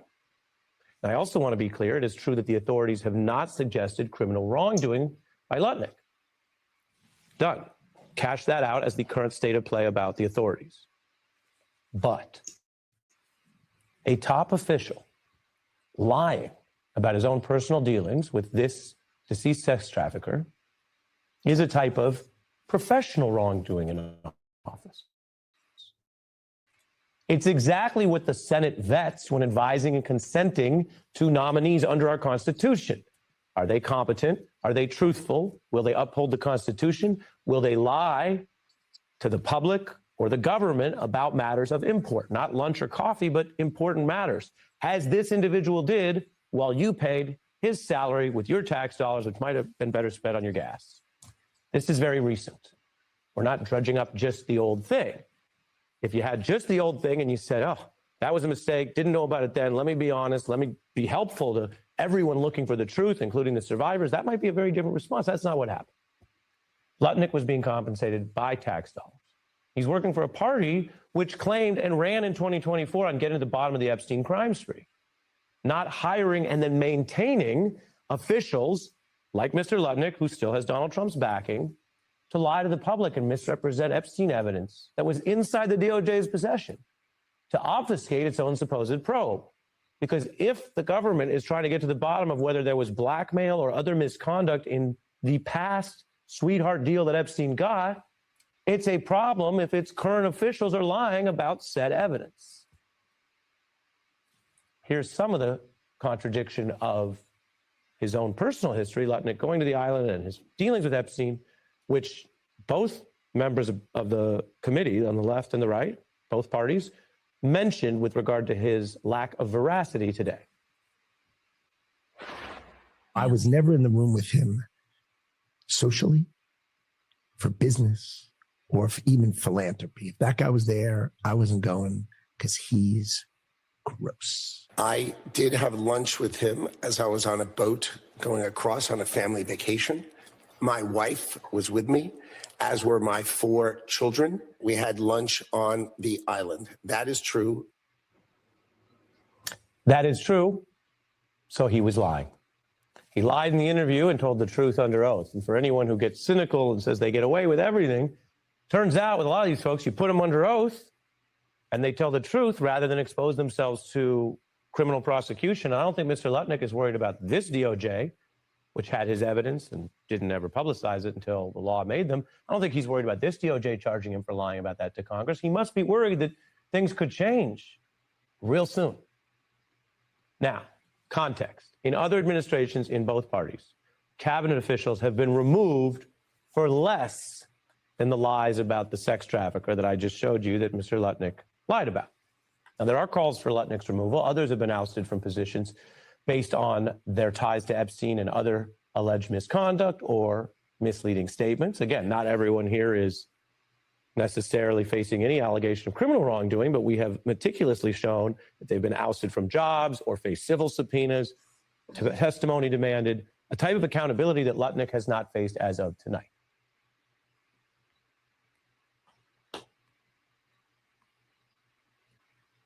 Okay, you guys, regardless of what you think about Epstein, that's not a Republican or Democrat thing. That's just a right or wrong thing. Let me, Burn Dog, I'm fine. How are you? Okay, you guys. Whew. I'm looking. You guys don't judge me, okay? It's early. It's early. Let me see. What did I just show you? No, it's not it. Here we go. You guys, let's look at this.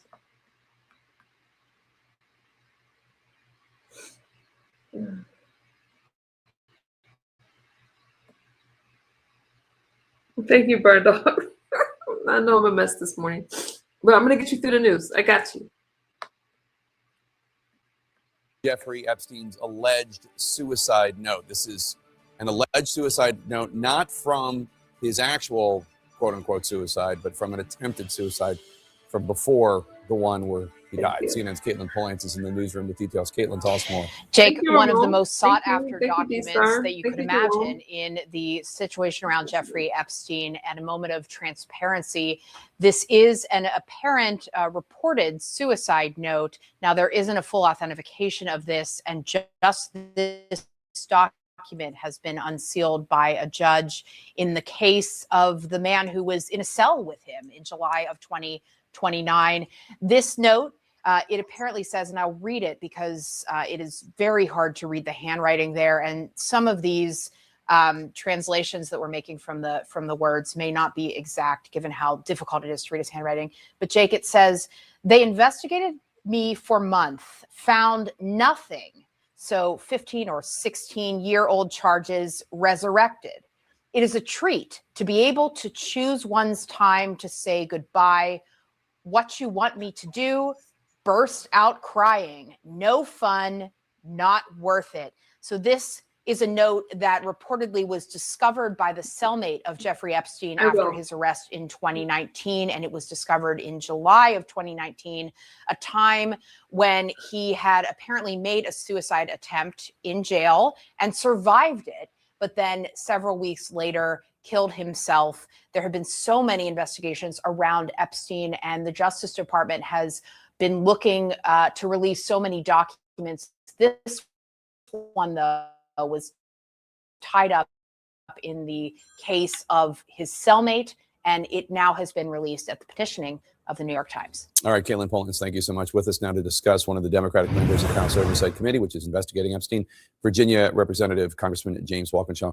Congressman, your reaction to the breaking news? Well, look, I think it's going to raise new questions of the circumstances around Epstein's suicide. One of the frustrating things is that in 2023, the IG did a report investigating those circumstances, determined they felt it was a suicide.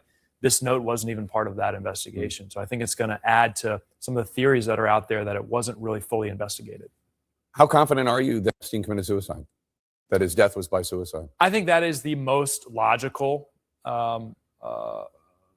outcome, but I'm not 100% confident. I mean, I think we have real questions that still need to be answered. We're going to have Tova Noel, one of the prison guards, before our committee next week, and we're going to have some tough questions about large cash deposits that she made in the weeks before his death. And there's been reporting that Epstein was paying protection payments to folks in the prison. I think there's still a lot of questions that need to be answered.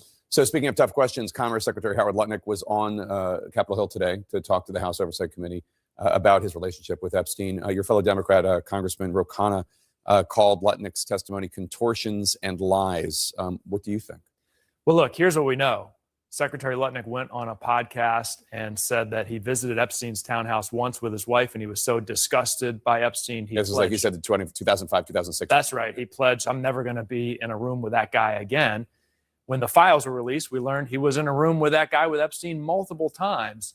And when he was asked about that today, rather than fessing up to it and saying that he misspoke or, in my view, lied, he dissembled. He tried to argue about the definition of the word I. He said he meant that he wouldn't be in a room himself one-on-one with Epstein again. Apparently, he was okay being in a room with Epstein and Lutnick's wife and family. And his wife and family. That's right. Yeah. That's right. Strange thing. He was so grossed out, he didn't want to be in a room one-on-one with But Epstein. his kids are fine. He would bring his kids. That's weird. Doesn't make any sense to me. Yeah.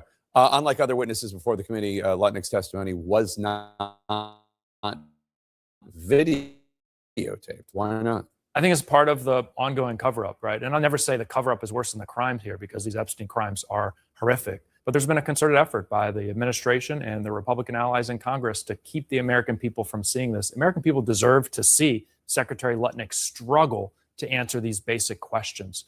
They deserve to see the painfully odd, awkward, and weird responses he gave. And you guys asked him about his previous comments that Epstein had engaged in blackmailing and videotapes? That's right. We asked him what evidence he had for that. He said it was his speculation at the time. He's since changed his mind about that, having heard from officials in the Trump administration who don't believe Epstein blackmailed anyone. Your Democratic Virginia colleague, Congressman Suhas Subramaniam, called for Lutnick to resign. Do you agree? I do.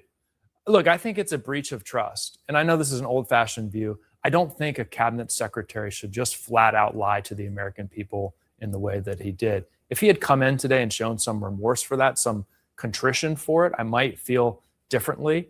But that's kind of the way of this administration. You know, lies are a currency in the Trump administration, and I don't think they should continue to get away with it. Files released by the Justice Department earlier this year included this picture of Lutnick on Epstein's private island back in 2012, years after Lutnick claimed to have cut him off, acknowledging in his own words that Epstein was a, quote, serial sex offender. Oversight Chairman James Comer spoke about that moments ago. I mean, I feel like that Lutnick's been very transparent. He came in voluntarily. I said before this thing started, the only thing that I'd seen that Lutnick did wrong wasn't 100% truthful on the brief visit to the island with his family. He corrected that in his opening statement. And, you know, we'll see. We'll continue our investigation. And if we find that there were any misstatements by Lutnick, it's a felony to lie to Congress, and he'll be held accountable. We should note Lutnick has not been accused of any wrongdoing. Let's get some perspective now with Democratic Congressman of Virginia, Suhas Subramaniam, a member of the Oversight Committee. Congressman, thanks so much for being with us. Thank you. First, what did you learn from the Commerce Secretary? I mean, he doubled down on the dishonesty. He said, yes, I met with him in 2005 with my wife. I went to his home. And then after that, I didn't meet with him in the same room again. Yeah, he was in the same room with him twice. He went to his island. He brought his family to the island. And so he was contradicting himself. He was nervous. He was evasive. He said that he didn't know why he went to the island. He doesn't remember why he went to the island in the first place. And so if we hadn't found those emails showing that he'd been to the island, if we hadn't found those pictures, I don't think he would have ever told us that he went to the island. He was very evasive. I think he needs to resign. Do you have evidence that would disqualify him as Commerce Secretary? Evidence of wrongdoing? I think being dishonest with Congress is wrongdoing, and that is disqualifying in and of itself. He clearly lied to the American people on that podcast he did, where he said he never saw Howard Lutnick, where he never saw Jeffrey Epstein ever again, and yet he admitted that he saw him twice afterwards. He doubled down on that today. He said, once again, I wasn't in the same room as him, but being in the same room with someone, even if there's other people in there, is the same thing. And so he was trying to redefine the word I to at different points. It was a very confusing interview and certainly disqualifying in my mind. So your response to Chairman Comer that we just heard there is that there should be further steps taken. Oh, I think so. I think he was dishonest with us. The reality is we gave him a chance to say, okay, I misspoke before, or I lied before. I was, exaggerating because I was on a podcast.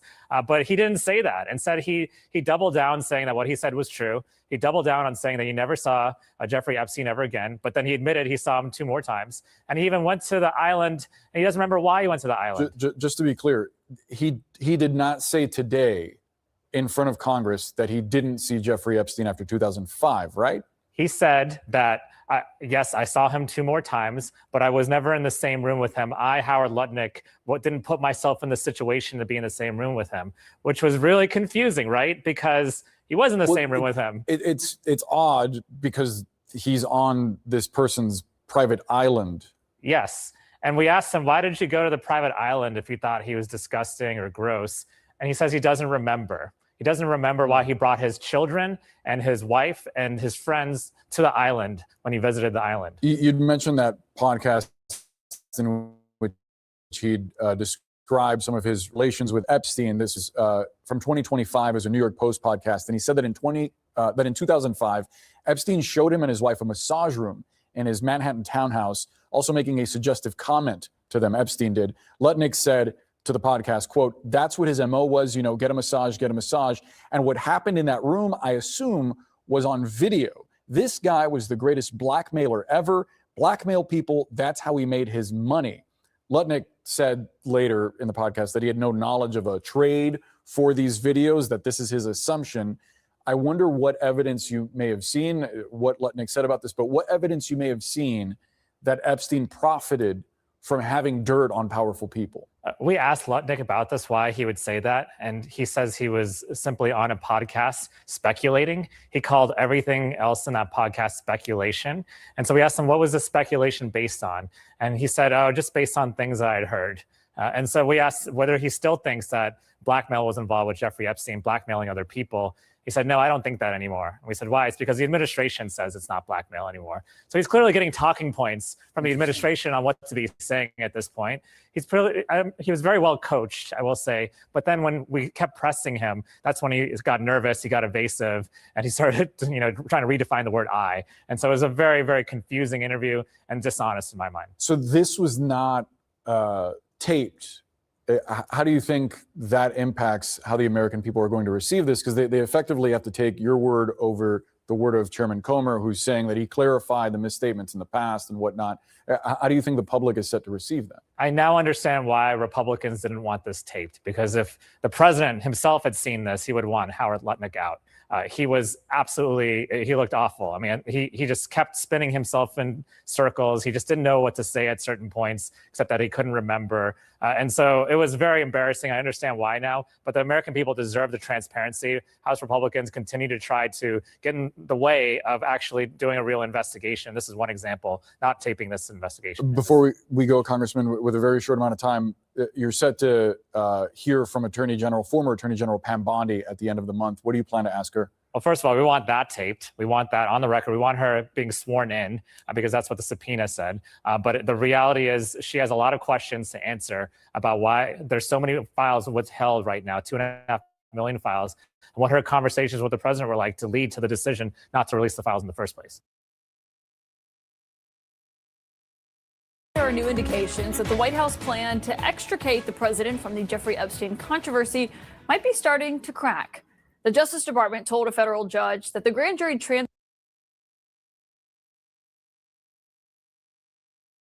Great. Let me do the hantavirus now.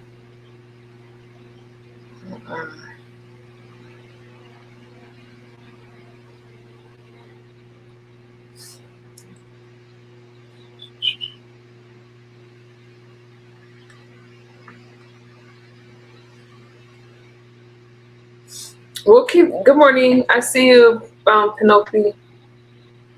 Penelope. I see you. It is hard to cover the Epstein files because my channel keeps getting flagged for it, so I gotta tread lightly with these videos on it. But I'm gonna give you guys the latest news as it's happening. That's just the integrity of the channel.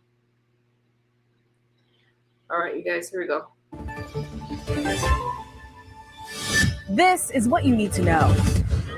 More than 140 passengers from a hantavirus-affected cruise ship arriving in the Canary Islands this weekend, as officials stress the risk to the public remains low. The FDA now blocking the publication of studies that track the safety of COVID and shingles vaccines. Plus, the toll high gas prices are taking on the wider economy. The outrage over World Cup ticket prices, what's now being done about it? And a long weekend every weekend, why more schools are switching to a 4-day week. We have much more of what you need to know. I'm Rachel Scott from ABC News. This is what you need to know. Let's get right to the big story. Spanish authorities receiving more than 140 passengers and crew from a hantavirus-impacted cruise ship. The Dutch flagship arriving in the Canary Islands this weekend with evacuations taking place in a cordoned-off area. 3 passengers have died in the outbreak, a Dutch couple and a German national, and several others are sick. On April 24th, nearly 2 weeks after the first passenger had died on board, more than 24 people from at least 12 different countries left the ship without any contact tracing. At least 7 people across 5 states, from California to Virginia, are now being monitored for symptoms, and so far, none of them have any symptoms reported. The World Health Organization says the risk to the wider public is low. Maggie Rulli is following it all from the Canary Islands. Well, this is where passengers on board the Hondias will finally be allowed off that ship. Now, we expect to see it right here off the coast of Tenerife in the Canary Islands around midday on Sunday. But many locals are protesting, saying they fear this feels exactly like the start of another COVID-19. But Spanish authorities have reiterated that no passengers on board will come into any type of contact with anyone here on the islands. They say that ship will be in an isolated, cordoned-off area. Passengers will then come here to the port in hazmat suits, where they'll board buses under military guard to be taken to an isolated area of the airport before flying to their home countries. They've also confirmed that the U.S. has expressed a willingness to send a plane to pick up those U.S. citizens still on board.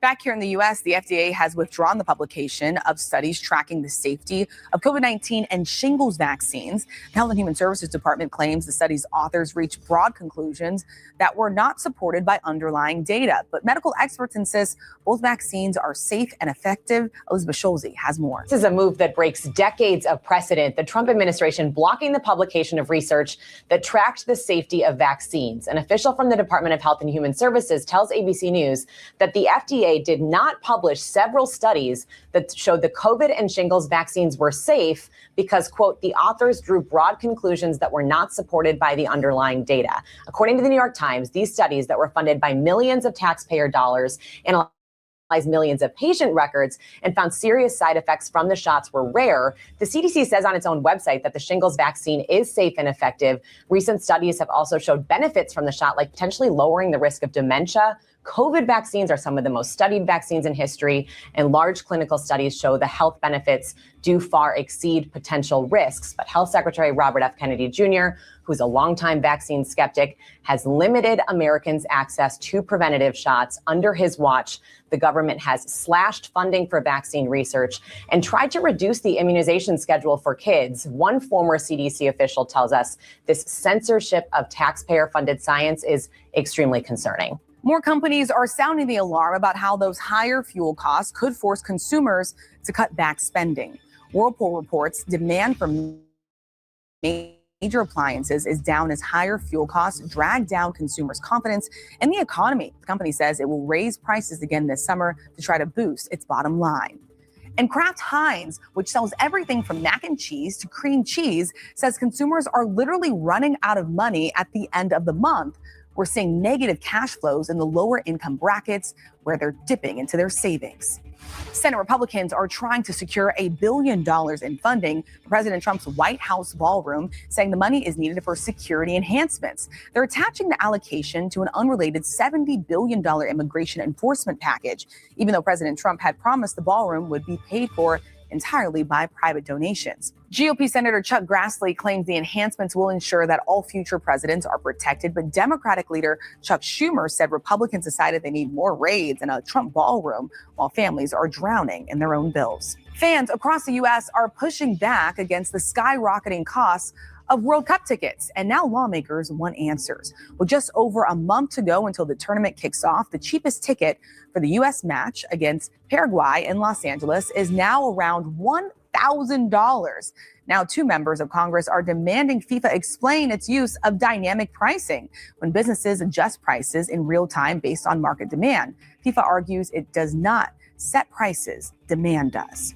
All right, let's get into what to watch. A Georgia family tracking their teen daughter's walk home until a sudden crash alert changes everything. The shocking clues from a phone app and the search for what really happened to Susanna Morales. Watch an all-new 2020 Tracking Susanna streaming on Disney+. Yeah, and what was it like to grow up as Pablo Escobar's son? Well, a new Impact by Nightline takes viewers inside a childhood surrounded by wealth, fear, and violence.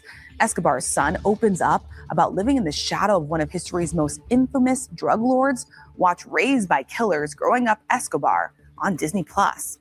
Plus, a rare one-on-one interview with a Supreme Court justice. Neil Gorsuch spoke to our Lindsay Davis about facing personal attacks from President Trump after he ruled against his tariffs. Gorsuch says despite the criticism, he's determined to stay independent and fearless. He reflected on the ideals of the Declaration of Independence, which helped build this country. None of this is inevitable, and it won't, and it isn't inevitable that it will survive. America's biggest enemy is itself, I believe. We have to recommit generation after generation if we're going to carry those ideas forward. What keeps me up at night is disagreements that we have and our sometimes incapacity to realize the humanity of the people we disagree with. He calls the surge in personal attacks against judges dangerous, but says criticism comes with the job. And we have much more of what you need to know. Stay with us.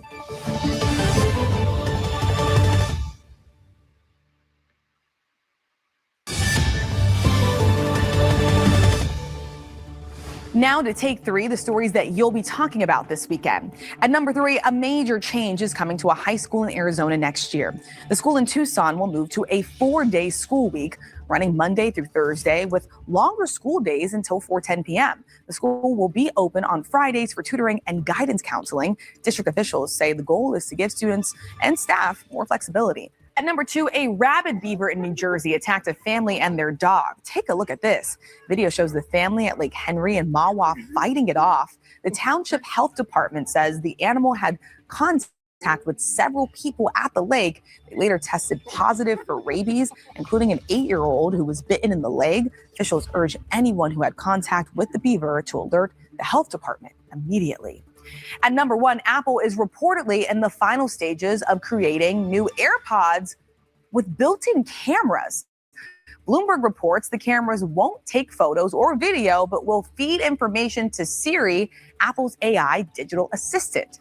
Users can then ask questions about what they're looking at. No word yet on a possible release date. Now to some quick hits, other stories that we are following this weekend. More than 100 victims and businesses have now filed lawsuits over the UPS cargo plane crash. in Louisville last year. 15 people were killed after an engine detached from that plane.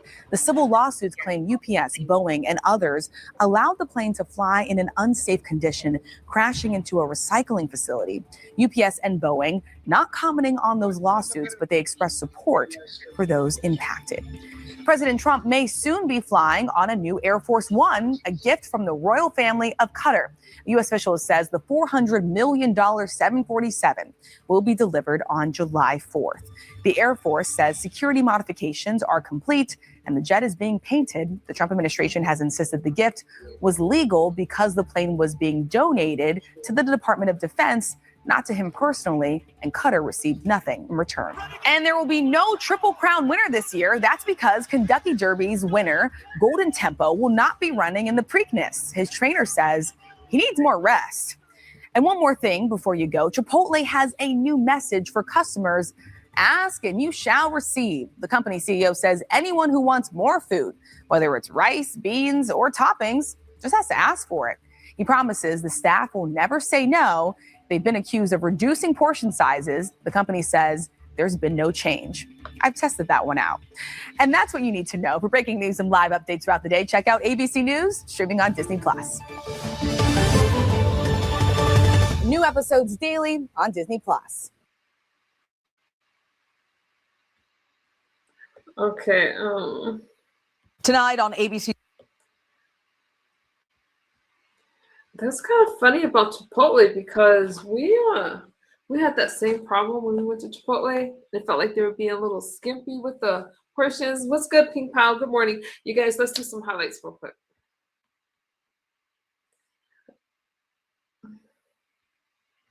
I just found it kind of funny. Sorry. Let's see. Gotcha.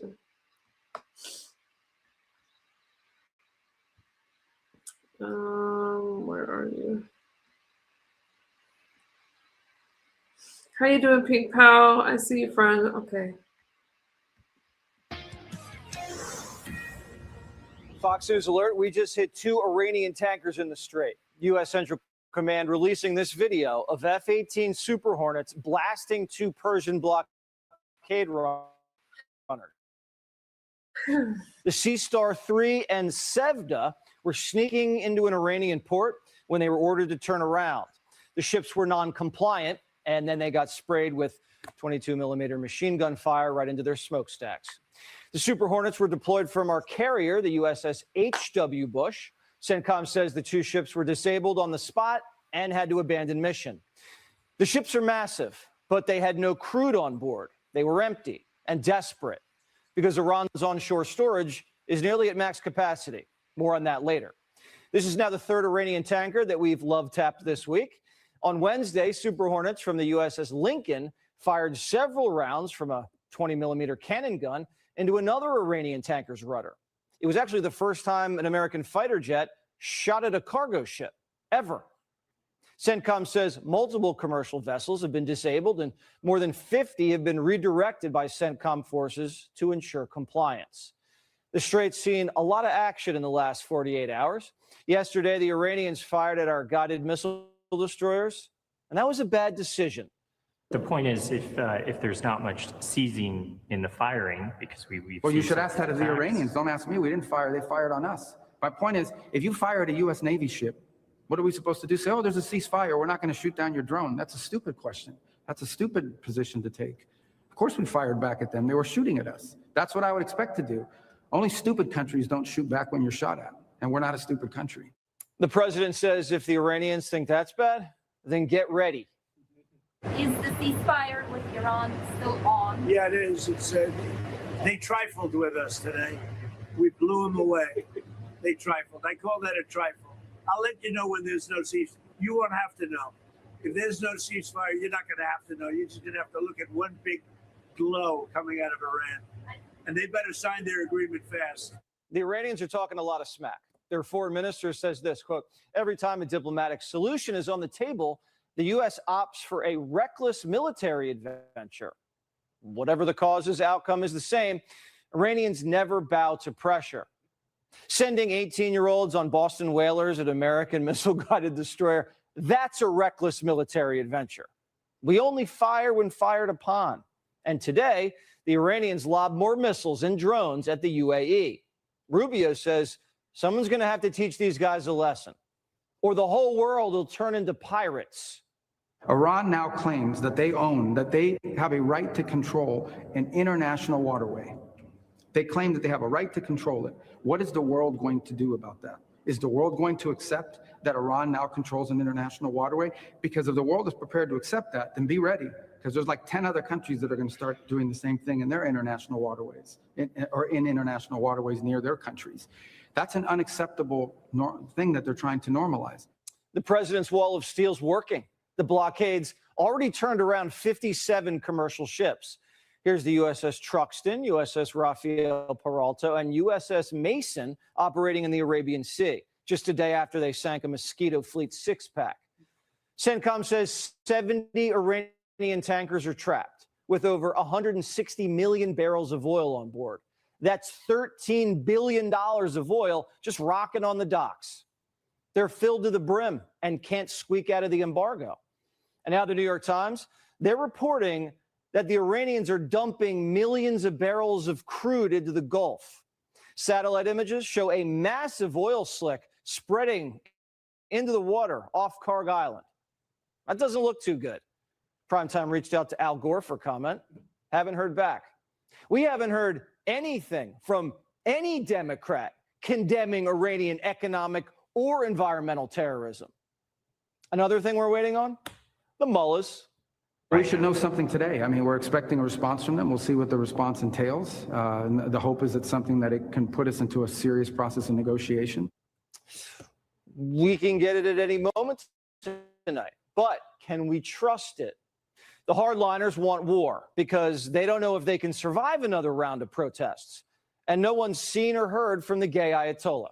Sources say his status is Wizard of Oz meets Weekend at Bernie's. The people we're negotiating with can't be trusted either. Their lead guy, a bit of a swindler. We've said we're not going to take him out initially. At least we have somebody reasonable to talk to. But he wrote a book in 2024 about the power of negotiation. And his parents were rug merchants. And you have to, if you've ever bought a rug at a bazaar, you kind of understand the bartering that goes back and forth. I don't trust him. The president says he might restart Project Freedom and plus other things, quote unquote, if the mullahs don't sign the deal. General Jack Keane says the best deal, probably no deal. I think the prospects of a good deal are likely slim. And even if we do get a deal, here's the problem with any deal that we make, assuming it meets all of our objectives. To get a deal, we will have to provide some funding for the Iranians, admittedly condition-based, and also sanction relief. So when you draw back from that, even after a negotiated settlement, what do we have? We have a regime that survives and also ability to recover. And I think that is fundamentally flawed. The president could go either way, epic fury or economic fury. Two great tools. Trump's used both of them. The question is, which one gets the best results? If their pea shooters keep firing, why not knock out those? Keane says, why not go for the crown jewel? We have an ace here up our sleeve, so to speak. It's Karg Island, and we're obviously blocking it now from any transport coming out of there, and that represents 90%, of their oil resources. So clearly, the blockade over time will force an economic collapse. But we can hold Karg Island hostage. If you're going to attack Qatar's natural gas or the Saudis or the UAE's oil fields, we're going to begin to take Karg Island away from you in terms of physical destruction. Right. And this just in. The U.S. Special Operations Command ship, the Ocean Trader, was just spotted near our base in Diego Garcia. The last time it came out to play, the Maduro raid. The ship hasn't even been photographed in 3 years. These things come packed with super stallions, ospreys, night stalkers, with a 50 caliber machine gun station on the upper deck and a floating command center. This could mean something's about to go down. And Southcom's been working on some new next-gen drone tech, toys for the boys. So who knows what happens? The president, though, is making sure we have a strong economy to cushion the war. Jobs report just came in. Home run. With the big jobs report for April, 65,000 expected. Nay, nay, nay. We are much stronger. 115,000, 115. And last month, upward revision from 178 to 185. These are good numbers. Foreign ships are lining up in the Gulf of America to buy American crude. We have tremendous amounts of oil. We are not suffering oil. And again, ships are coming all the way where they used to go to Hormuz. They're coming all the way up. And we have hundreds of ships coming up to Texas, coming up to Louisiana, and coming to Alaska, filling up, and they're going back and making a lot of money. The money we spent on the war, we're already even. We just sold over $26 billion of weapons to the Arabs. Gas prices are still too high, no doubt about it, but that's thanks to the Iranians. But the president's staying optimistic. Why focus on all these projects right now? You know why? Because I want to keep our country beautiful and safe. And such a stupid question you ask. We're fixing up the reflecting pond to the Lincoln Memorial, the Washington Monument, and you say, why are you fixing it up? Because you can understand dirt maybe better than I can, but I don't allow it. This is one of the worst reporters. She's with ABC Fake News, and she's a horror show. She's saying, why would you bother fixing this up? Why would I bother taking 11 or 12 truckloads of filth out of the water in front of the Lincoln Monument? POTUS wants to make sure he gets a good deal, and Americans want to win. Most of the country says 47 shouldn't give in to the Iranians. Trump knows that to deliver victory, we're going to have to stomach some high gas prices. But he needs to show the Iranian regime that they don't have the leverage that they think they do. There's been a lot of false reporting about the war. That's designed to hurt the president politically, but it also helps the Iranians militarily. And the Iranians need all the help they can get. The commander-in-chief remains committed to removing all of the enriched uranium, and it appears he's clear-eyed about what to expect from diplomacy. Are you optimistic about Iranian response to your proposal? Well, we'll see what happens. Look, they have no military. They have not a lot left. We'll see what happens. We do begin with a story that is truly, well, out of this world. Early this morning, the Department of War released the first declassified files surrounding the government's top secret UFO program. Now, some of you watching right here now are extremely interested in the contents of the files. Well, maybe others don't care about it. I care a lot about it. I'm interested. I want to know, is it possible? Anyway, but with no decision to make, these documents made public, President Donald Trump, he's doing something unprecedented, rather profound, and that is he's putting his full faith in you, the American people, on Truth Social. The president put it this way, quote, "It was my honor to direct my administration to identify and provide government files related to alien and extraterrestrial life, unidentified aerial phenomena, and unidentified flying objects, whereas previous administrations have failed to be transparent on this subject. With these new documents and videos, the people can decide for themselves what the hell is going on.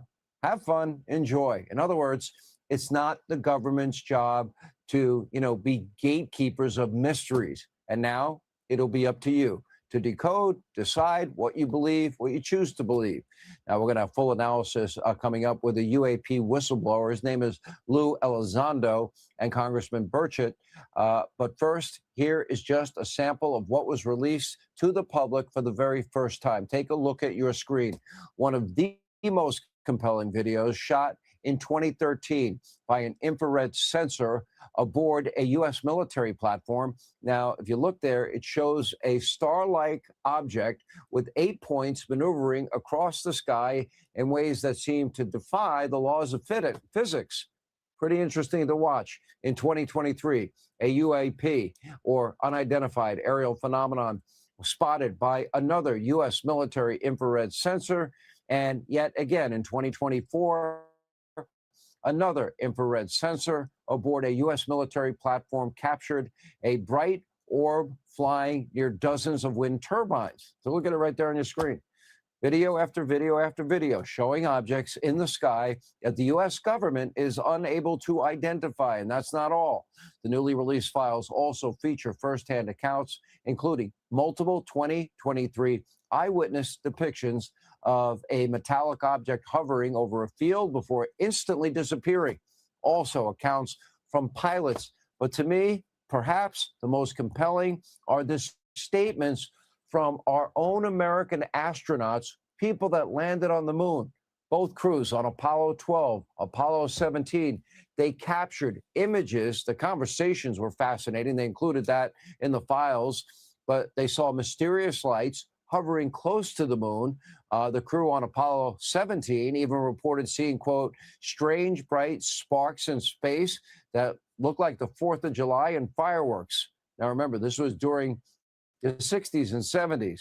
So what were they seeing out in space? What are we seeing right now in these images that they captured on the moon? And why was all of it kept secret? Why do they have so little confidence in the American people up until Donald Trump? On the most recent episode of my podcast, the director and executive producer of a documentary about extraterrestrial encounters detailed similar eyewitness accounts from multiple Americans right here on planet Earth. It's a story about Bob Lazar. Take a look. Was making radical movements to the right, to the left, and it was like moving left, stopping on a dime, moving things that we cannot do with our aircrafts. Even today, it's a big object, okay? They're not hearing any sound, but it's still far away.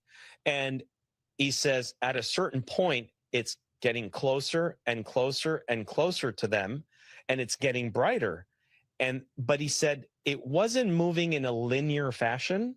It was one moment it's here, another moment it's here. It's like it's skipping.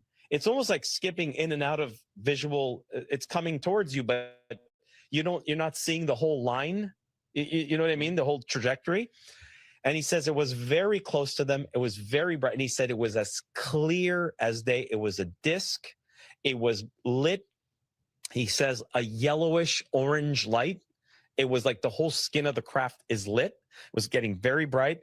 Bob said that has to do with the propulsion system. It's the way that the skin of the craft has an electrical field on it. And he says, and it just vanished. It just disappeared.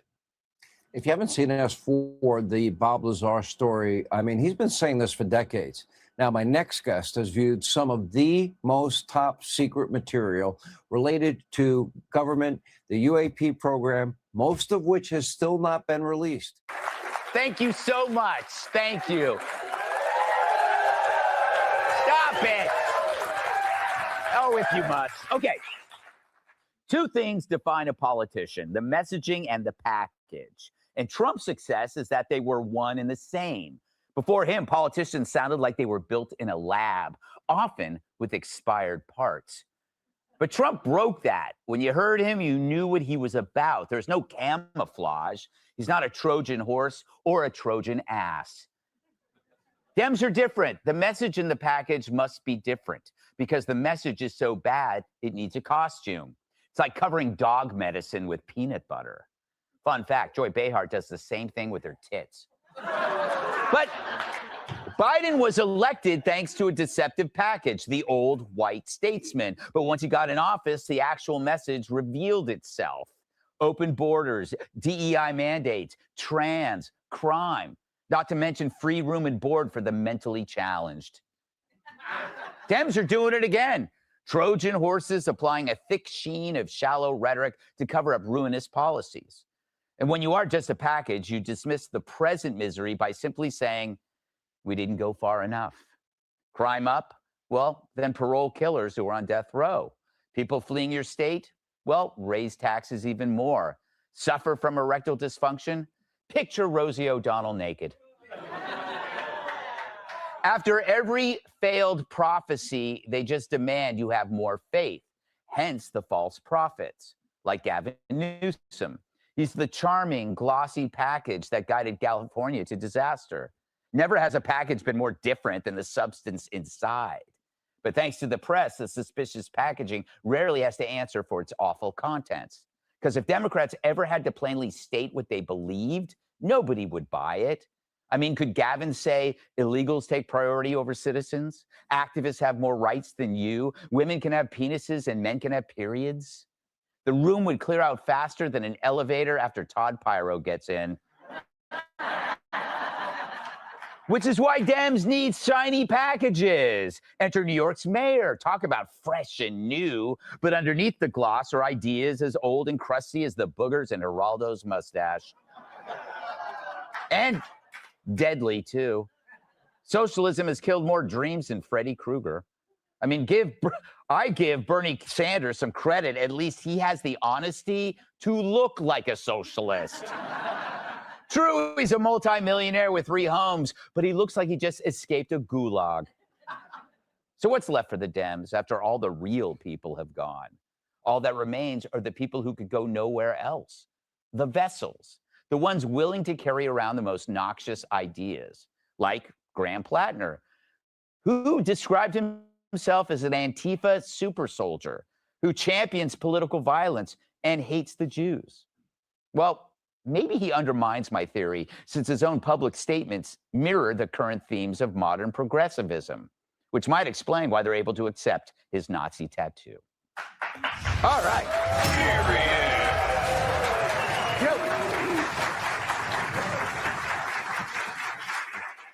Todd, this theme goes right into your wheelhouse because you appear very smooth and professional, but underneath that, you are a basket case.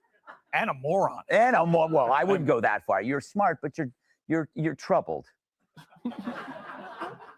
So you're, in a way, you understand this concept more than anybody. Am I right? Are you calling me a Democrat? No, I'm calling. No.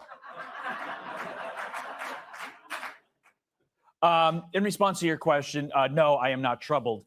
And I thought that your monologue was the best ever. So I'm going to give you let's give Greg some round of applause. Oh, stop it! Wasting time. That's what we call. You know what he does? He counts that as applause for him. That's on me. So when I go renegotiate my contract, I'm like, look at the tape. They were clapping for me. Here's what is so implicit in what you said. Authenticity, he tried to say, works, and it also sells, okay? Here at Fox, and this is a plug for the place we work, everybody is exactly how they are on camera, off camera, for better or for worse. I know, for me, you'd say worse. But that's why we are so successful. The people that are watching here and at home, they're getting us. This is really us. And you know who's starting to realize this? I mean, obviously, Trump has always realized this. You know who realizes this too? Marco Rubio and J.D. Vance. And that's why the Republican bench, you can woo, the Republican bench is really strong with that authenticity to sell going forward, 2028, 2032. It works. Republicans are doing it really well. We'll see if the Democrats can come up with somebody. If Plattner is their answer for the authenticity, Mr. Nazi tattoo guy, I think Republicans are in good shape. Yeah. Well, I credit Plattner for wearing his anti-Semitism on his chest. Dagan, I think also the reason why there's such a revulsion to people like Trump and Spencer Pratt now, who's amazing, is that it kind of calls out the other side's phoniness. Like you can't be honest and authentic if you have to remember your lies. Oh, they don't want to be exposed. And that's why they fear President Trump, and all they have is to vilify him. Like this past week in the Oval Office, he was as good with the kiddos as he was with the UFC fighters. And President Trump always does. Like, if I bump into anybody who I care about, any family member, I'll say, tell me something I don't know and tell me a story. And President Trump will tell you everything he knows, and he's going to tell you a dozen stories. He was even talking about when Obama was sending pallets of cash to Iran. He was like, they took the seats out of the Boeing 757 and they put in green cash, and there was no cash in any banks anywhere in Virginia or DC or Maryland. And you're just sitting on the edge of your seat like, what else is this guy gonna tell me about what was going on when Obama was president that we didn't even know about? Bear with me.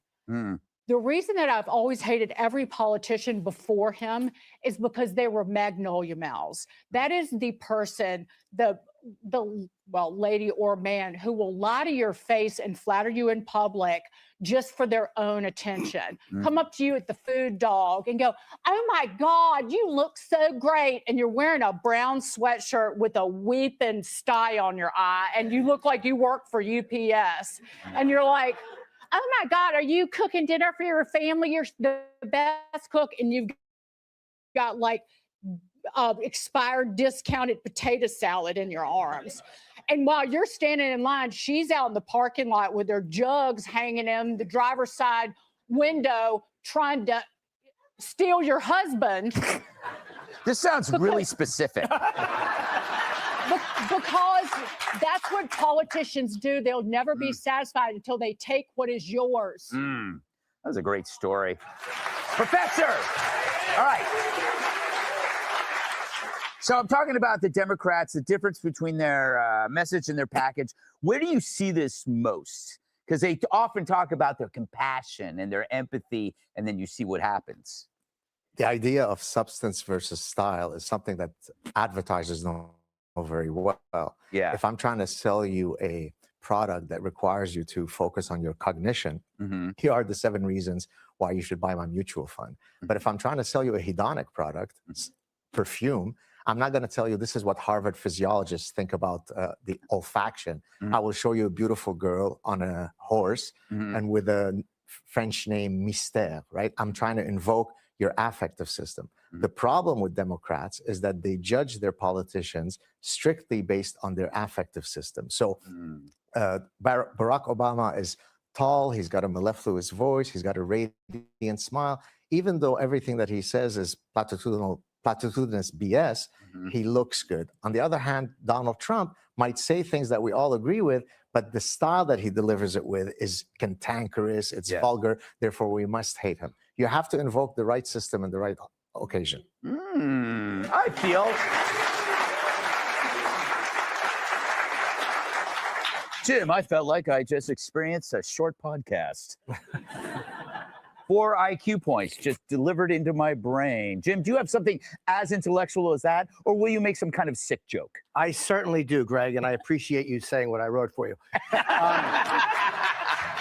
I think Trump is a unique guy among Republicans and Democrats.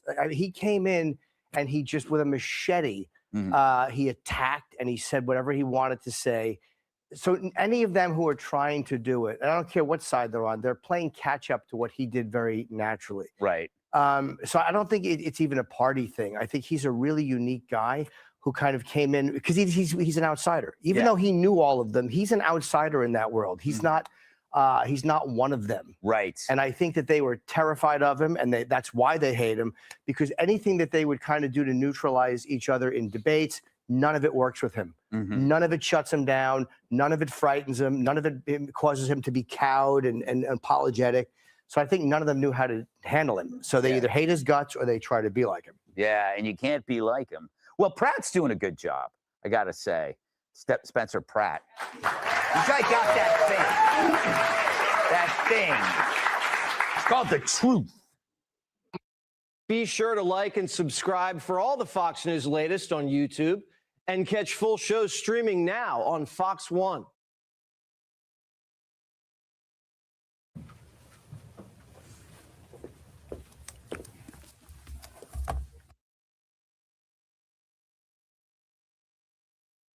Yeah, as much as I love listening to Pete Hegseth, I'm going to talk about these UFOs. You guys believe in UFOs? They've been talking about it. Yeah. Yes. Okay. 2, Sebastian. No? Okay, you guys, so they have been talking about it. Let me give that to you. I think I have it here. They've been talking about it for a while, but even more so. Shohan, really? Okay, let me share this with you. Let's talk about it before I let you go. They said, I don't care about that girl and what she believes in. Okay, let's see. Wait. David Grush is a former U.S. Air Force officer, an intelligence official, whistleblower, and special advisor to Missouri Republican Representative Eric Burleson, who has helped lead the push for disclosure. He joins us tonight. Welcome back to Special Report, David. I want to get your sense of this release today, what you make of it, what you think is coming. What's next? Yeah. Yes, Brett, we should acknowledge this first tranche is certainly historically significant. The president is following through on his promises. Some of the information in this tranche certainly will be historically significant. Some will be attributed as prosaic natural phenomenon and upon further analysis. I believe further documents will reveal a lot of the other information that I got access to in terms of forward intelligence on adversarial UAP programs and certain U.S. operations. However, that security declassification review is quite complex, and I would expect some delays. Thank you. But I certainly fully support Trump's White House team on this declassification, and we should definitely applaud the president for following through. But do know that there's going to be some agency obfuscation. That you said adversarial UAP programs. That's talking about Thank you, D-Star. other countries that may have recovered Have a good craft day. that are trying to kind of re-engineer it for their own purposes. Is that what you're talking about? Yes, sir. And there was also programs to detect and track UAP, very much akin to the UAP task force and other kind of outside the onion efforts over the years. Okay, this is, we had you on obviously in November. We did a series of reports, and thanks for coming on back then. This is what you said then about the president. Certainly the current president is very knowledgeable on this subject, and I really believe if Trump wants to be the greatest president and the most consequential leader likely in world history, he certainly has the knowledge, the capabilities, and understanding of some of these sensitive government transparency issues. So you think, one, he knows, and two, he's open to transparency on UAPs? He certainly is very well informed on this issue. Leave it at that. Yeah. So you think he's opening up this door and knows a lot more? Oh, yes, sir. And I actually went into that in detail recently. I did an interview with Chris Farrell on Judicial Watch, and certainly President was briefed late in his first term before COVID by a particular agency and was briefed on many of these issues, to include the crash retrieval issue. However, like I pointed out on Judicial Watch, certainly I don't think he's gotten all the information, and because of that agency's reputation, he certainly probably doesn't believe quite everything that he's been told, and I'm sure he's tasked his team in the White House to verify a lot of the other aspects that he was briefed on his first term. You know, there's a lot of people out today saying this doesn't, advance the ball that much. I want to see the real stuff. There are a lot of documents out in this file, and one of them, we're just digging in here, Daily Mail first found it, but it's in the documents released by the Department of War. It's from the 1960s. It's an FBI report, which says a few witnesses have reported seeing crewmen landed from these objects who are described as 3.5 to 4 feet tall, wearing what appear to be spacesuits and helmets. And that's the first reference in this tranche to actual creatures, aliens, extraterrestrial. Do you know that to be true?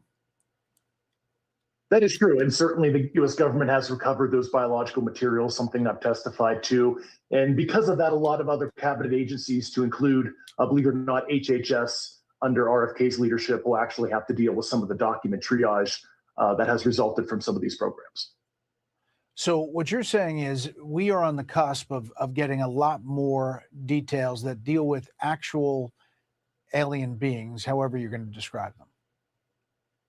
That's certainly up to the president's team, and I certainly support them, but it has come to my attention actually recently, as of today, there are some actors within certain intelligence agencies, to include DIA and CIA specifically, that are actually blocking some of the president's presidentially appointed team and getting access and getting control on some of these historical records. So I really expect the Undersecretary of Defense for Intelligence and Security, Bradley Hansel, to take care of that, as some of that's under his cognizance, especially on the national program side, which is directly under his organization, to reveal some of the historical National Security Council records on this. obviously there's a lot of skepticism out there. There's a lot of people saying, I'm not sure, but we're going to see. This disclosure is important. We've covered it from the beginning. David, we appreciate your time. Yes, sir. Thank you. Be sure to like and subscribe for all the Fox News latest on YouTube and catch full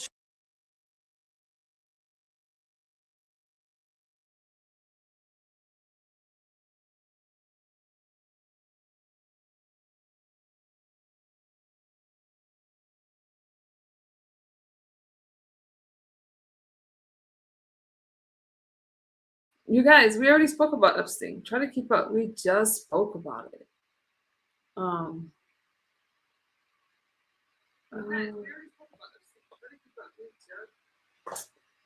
looking for.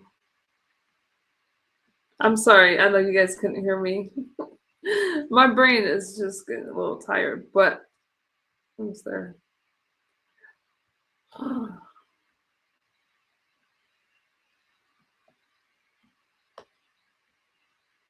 Is with us with more. I got to first give you credit. You've been fighting for this information to be made public for a long time. Thank you for the fight that you're in. I think it runs a lot deeper. The most compelling information I saw was from our own astronauts on top of the videos. But you know a lot more than that, don't you? I do. And I do want to personally thank President Trump for keeping his word to me personally. We had a long conversation, and I brought that up to him, and he said he was going to get it out there. And dadgummit, he kept his word. And, but I want to warn people, though, this early stuff that we're seeing is not all of it. And this is just the tip of the iceberg. But Trump's having to fight, he's having to fight the deep state. And it's just, and the next files will be tougher to get, but I suspect he'll get them because he is Trump. He knows how to work this thing. And until that day comes, though, there's still going to be more and more, and there's going to be more questions. Okay. When you watch the S4, the Bob Lazar story, which I know you're very familiar with. Sure. He's saying we have aircraft. Do we?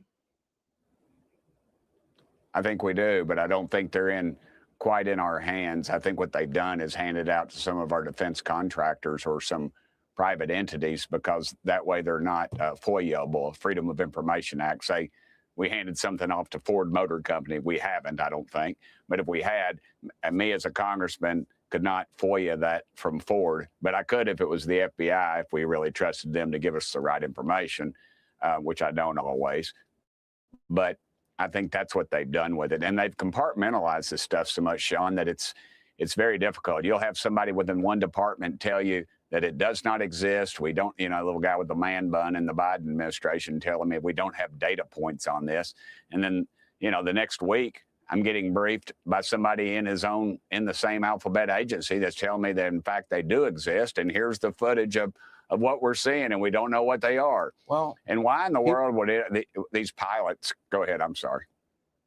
Well, I mean, the astronauts aren't going to lie. I know you were in the age of disclosure. Marco Rubio's comments in that film, and wow. I mean, it makes it seem like a certainty that people that know, like yourself and Marco Rubio, that you guys know, that government officials already know.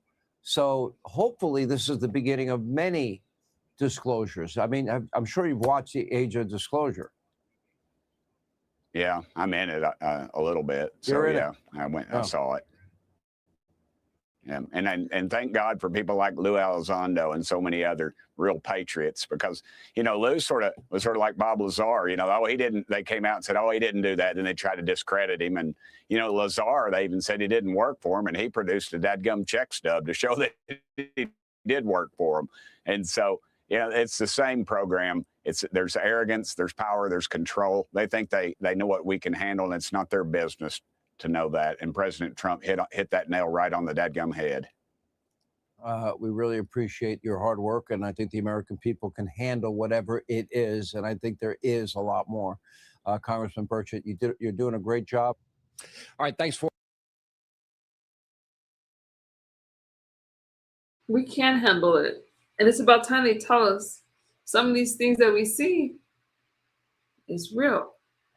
It's not just a figment of our imagination. Okay, some of you are spazzing out in the chat. Let's talk about why it matters.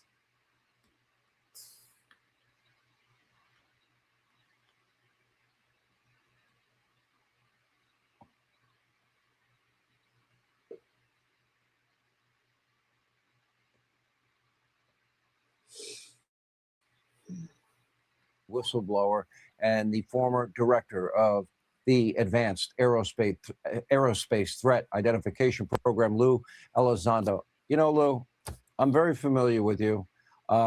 You were in the Bob Lazar story. You were one of the most convincing people in it, to be very honest. He's told this story for decades.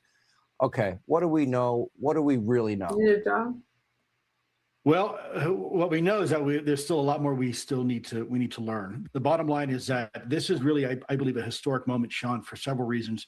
First of all, the president made good on his promise to the American people. There have been other presidents before that have made bold statements and promises like this. But to my knowledge, President Trump is the only one who actually delivered. And I also need to say real quick that a lot of that was helped by the behind-the-scene efforts of folks like Representative Tim Burchett,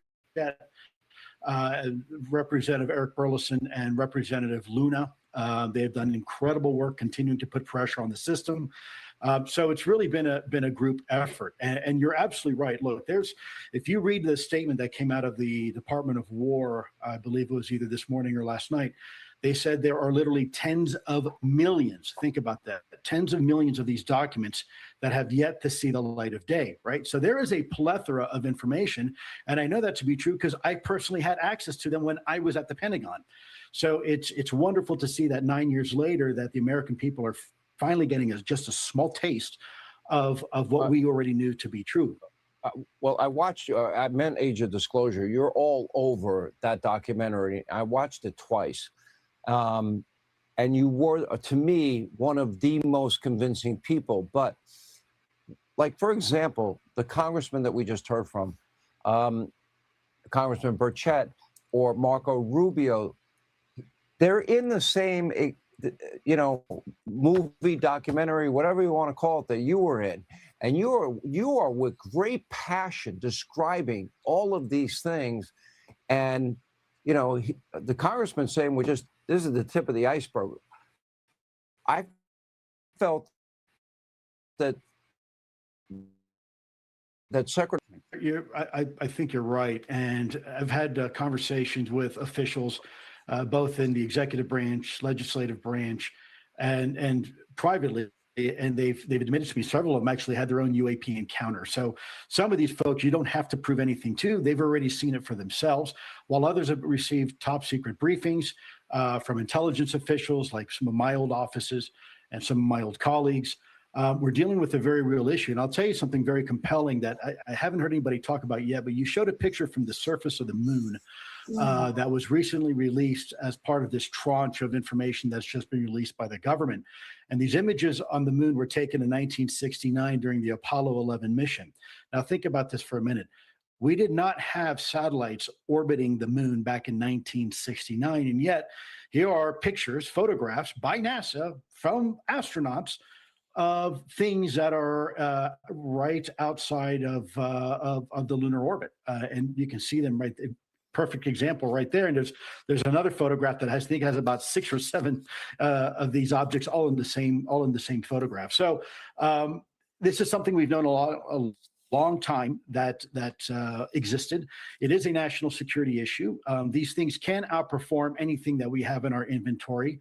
We know it's not our technology. We're pretty sure it's not Russian or Chinese or foreign adversarial technology. So then whose is it, right? And so I would like to caveat before I started working at the Pentagon and as an intelligence official, I often tell people I couldn't even spell UAP or UFO because it wasn't my focus. I was a counterterrorism guy and a counterintelligence guy.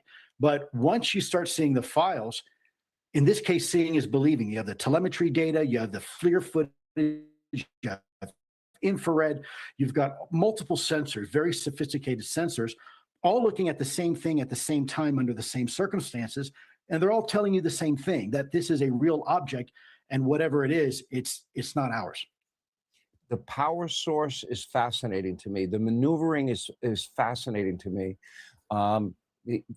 They can do things that defy physics as we know it.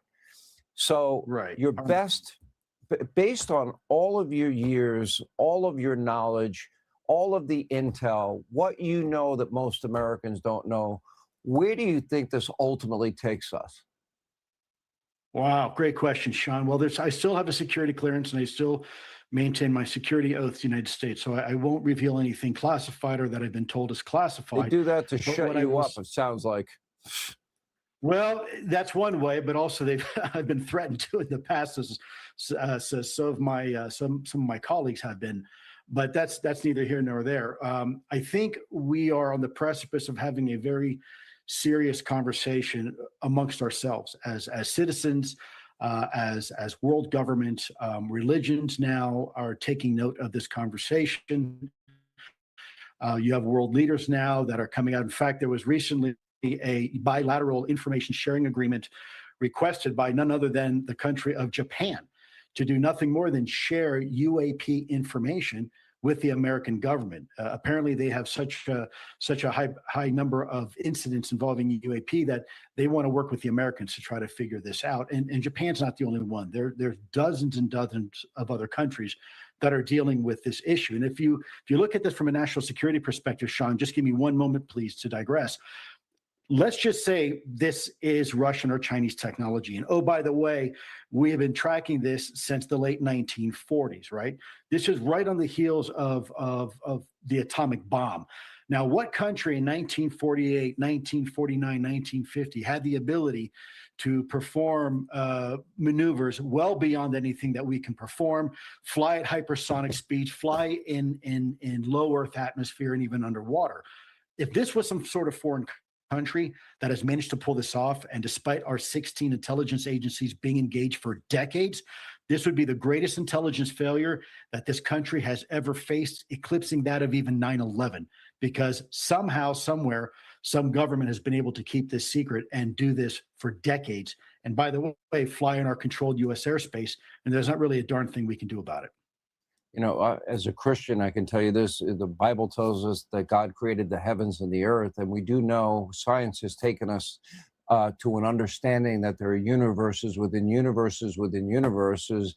I don't see anything, biblically speaking, that would contradict the idea that God perhaps created other life forms in other places. But we need to get to the bottom of it for sure. My understanding, too, is that China and Russia are as interested in finding out as we are. I don't believe any of this is from them. Perhaps we should all, for the sake of mankind, get together one day, but maybe that's just a fantasy. Your work is phenomenal. It's an honor to meet you. Appreciate you being on board. You are great in age of disclosure, and we have a podcast on that coming out soon. Thank you. Hey, Sean Hannity here. Hey, click here to subscribe to Fox News YouTube page and catch our hottest interviews.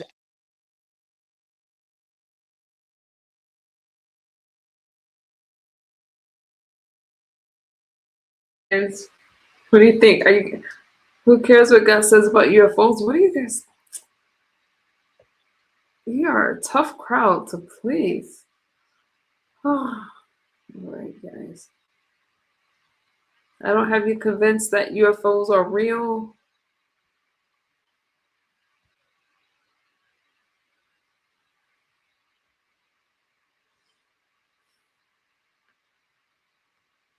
I don't know what to do. I'm just playing. I just share the news. You guys make your own decisions. Okay.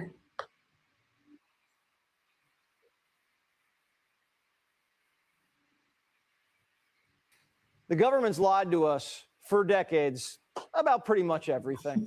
JFK, Rob Leak, Epstein, Hunter's laptop, the Russia hoax. And when we ask questions, they call us conspiracy theorists. But just like COVID, we might be right. Dr. Michio Kaku is a theoretical physicist. Doctor, on a scale of 1 to 10, how excited are you about this UFO release? I would put it at a 10 because we're at a turning point. For decades, we had to rely upon eyewitness accounts of housewives, truck drivers. People would snicker and laugh at them. Now we're talking about huge files that are top secret that for the first time in modern history are being given to the American public. So I'd like to congratulate President Trump for having the nerve to go against recommendations by the FBI and the CIA to release these files so that independent researchers, scientists can go over them and we can make up our own minds rather than having the CIA make up our minds. And the CIA apparently is still fighting the full release. When you hear or see about a UFO that goes like that, up, down, left, right, at 90-degree angles so fast you can't even believe it, what does that tell you? It tells me that the laws of centrifugal force should crush the bones of the people inside the flying saucer. So either there's basically an automated flying saucer, so there are no bones to crack as the thing goes zigzagging left and right, or it represents a very high level of intelligence to create something like that. So in other words, we humans cannot get into a spaceship that goes zigzagging like that. Only aliens can, but even their bones would break. So it must be a very high level of automated computer technology. And you're hearing these eyewitness reports from military officials, intelligence officials, 3.5 feet, 4.5 feet, small in stature. They can walk. Why does this seem to be the common description of alien life? Well, we don't know until we have actual samples of this. That is, close encounters of the second kind, not just visual hearsay, but real authentic pound of flesh, the bodies, the wreckage of the flying saucers. That's close encounters of the second kind. That's what we need. And hopefully in these documents, we're going to find some evidence of that. Recovered aircraft of alien technology, the bodies, what have you. Hopefully in this mountain of declassified documents will be more than just, I saw something last night, dear. Maybe it's, hey, we have the body. We can do autopsies. We can look at the reverse engineer, the engine. That would be the turning point. And I hope that these files make that possible for the first time in history. There's reluctance to release everything because there's competition between the Russians and the Chinese. There's an indication there could be a real fight for alternative energy sources that could be tied into some of these missing scientists. What do you see there? Well, I see the fact that countries have to get access to energy, and that's what we do at Los Alamos National Laboratories, Jet Propulsion Laboratories, look at sources of energy, fusion, fission, maybe even antimatter. And perhaps that's the reason why these scientists disappeared out of thin air, or they died in very mysterious circumstances. Somebody wants that technology. That technology is going to make someone very rich and very powerful. So you want the government to give you something, a sample, maybe a pound of flesh, so you can test it. Well, that would be You don't trust the government to test this stuff. You want independent scientists to get their hands on some things. I would like to set up a scientific committee that has the know-how to do a dissection like that, to look at the DNA, if they have any DNA, and to find out exactly what their architecture is, whether it's parallel to our evolutionary development or there's another parallel development that we not even know about. You probably liked dissecting the frog in science in 3rd grade, didn't you, Doctor? You did. You don't have to say it. It's okay. Sick man. Just kidding. Love you.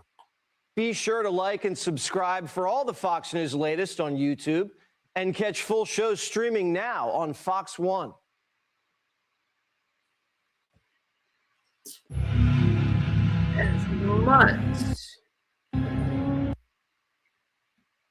As much as I love this next clip, we're gonna touch on a word before I bid y'all good night / good morning. Okay. Are we still friends? I know we talk about a lot. Let me give you guys this last video and talk about the fantastic job that Donald Trump is doing in the Persian Gulf. with the Strait of Hormuz, with Iran. Okay, let's talk about it so we remember exactly why we voted for Donald Trump. Now, let's see.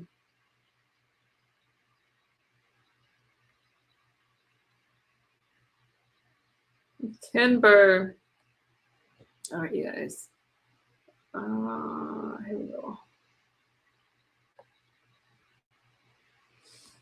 This is the latest I can find. Fox News alert, we just hit 2 Iranian tankers in the Strait. U.S. Central Command releasing this video of F-18 Super Hornets blasting 2 Persian blockade runners. The Sea Star 3 and Sevda were sneaking into an Iranian port when they were ordered to turn around. The ships were non-compliant, and then they got sprayed with 22-millimeter machine gun fire right into their smokestacks. The Super Hornets were deployed from our carrier, the USS H.W. Bush. CENTCOM says the 2 ships were disabled on the spot and had to abandon mission. The ships are massive, but they had no crude on board. They were empty and desperate because Iran's onshore storage is nearly at max capacity. More on that later. This is now the 3rd Iranian tanker that we've love-tapped this week. On Wednesday, Super Hornets from the USS Lincoln fired several rounds from a 20-millimeter cannon gun into another Iranian tanker's rudder. It was actually the first time an American fighter jet shot at a cargo ship, ever.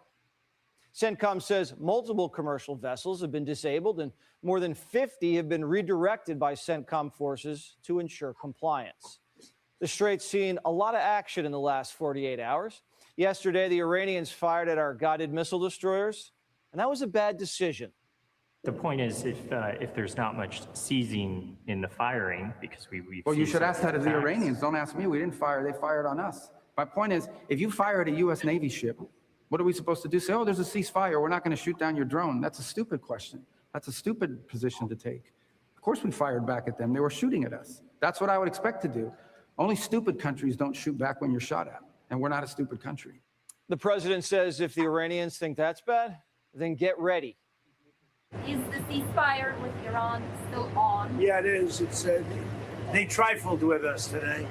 We blew them away. They trifled. I call that a trifle. I'll let you know when there's no ceasefire. You won't have to know. If there's no ceasefire, you're not going to have to know. You're just going to have to look at one big glow coming out of Iran. And they better sign their agreement fast. The Iranians are talking a lot of smack. Their foreign minister says this, quote, every time a diplomatic solution is on the table, the U.S. opts for a reckless military adventure. Whatever the cause's outcome is the same, Iranians never bow to pressure. Sending 18-year-olds on Boston whalers at American missile-guided destroyer, that's a reckless military adventure. We only fire when fired upon. And today, the Iranians lobbed more missiles and drones at the UAE.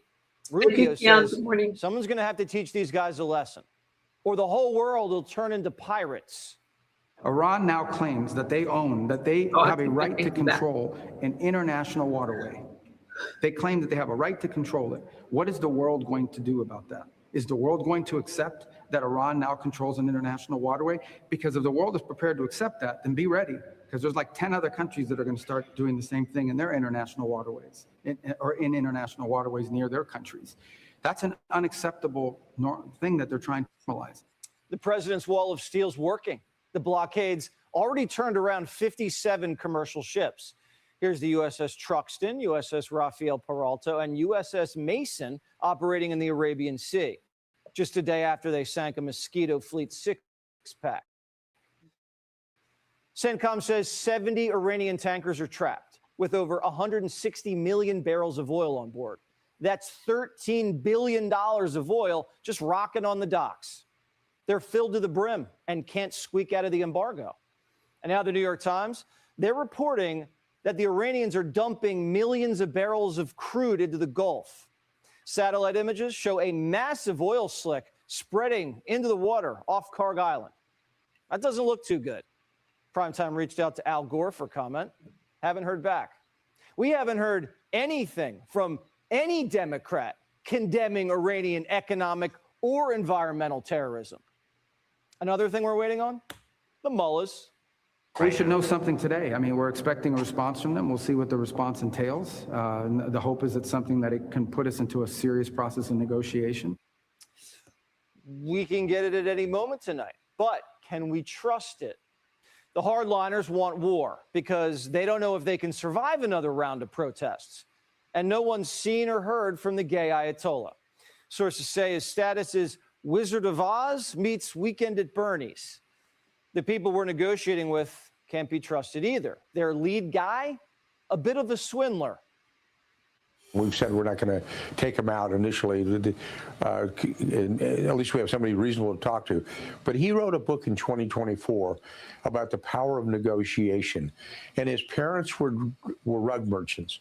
And you have to, if you've ever bought a rug at a bazaar, you kind of understand the bartering that goes back and forth. I don't trust him. The president says he might restart Project Freedom and plus other things, quote unquote, if the mullahs don't sign the deal. General Jack Keane says the best deal, probably no deal. I think the prospects of a good deal are likely slim. And even if we do get a deal, here's the problem with any deal that we make, assuming it meets all of our objectives. To get a deal, we will have to provide some funding for the Iranians, admittedly condition-based, and also sanction relief. So when you draw back from that, even after a negotiated settlement, what do we have? We have a regime that survives and also ability to recover. And I think that is fundamentally flawed. The president could go either way, epic fury or economic fury. Two great tools. Trump's used both of them. The question is, which one gets the best results? If their pea shooters keep firing, why not knock out the toll booths? Keane says, why not go for the crown jewel? We have an ace here up our sleeve, so to speak. It's Carg Island, and we're obviously blocking it now from any transport coming out of there, and that represents 90%, of their oil resources. So clearly, the blockade over time will force an economic collapse. But we can hold Carg Island hostage.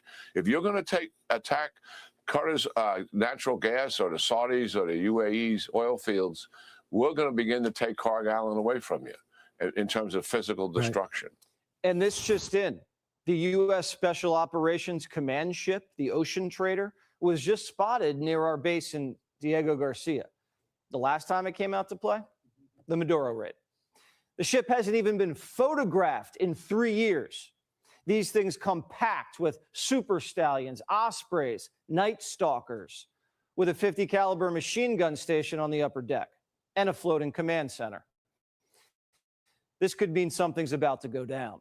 And Southcom's been working on some new next-gen drone tech, toys for the boys. So who knows what happens? The president, though, is making sure we have a strong economy to cushion the war. Jobs report just came in. Home run.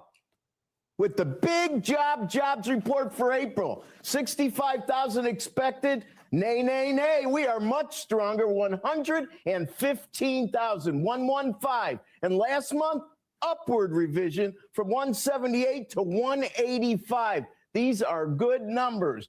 Foreign ships are lining up in the Gulf of America to buy American crude. We have tremendous amounts of oil. We are not suffering oil. And again, ships are coming all the way where they used to go to Hormuz. They're coming all the way up.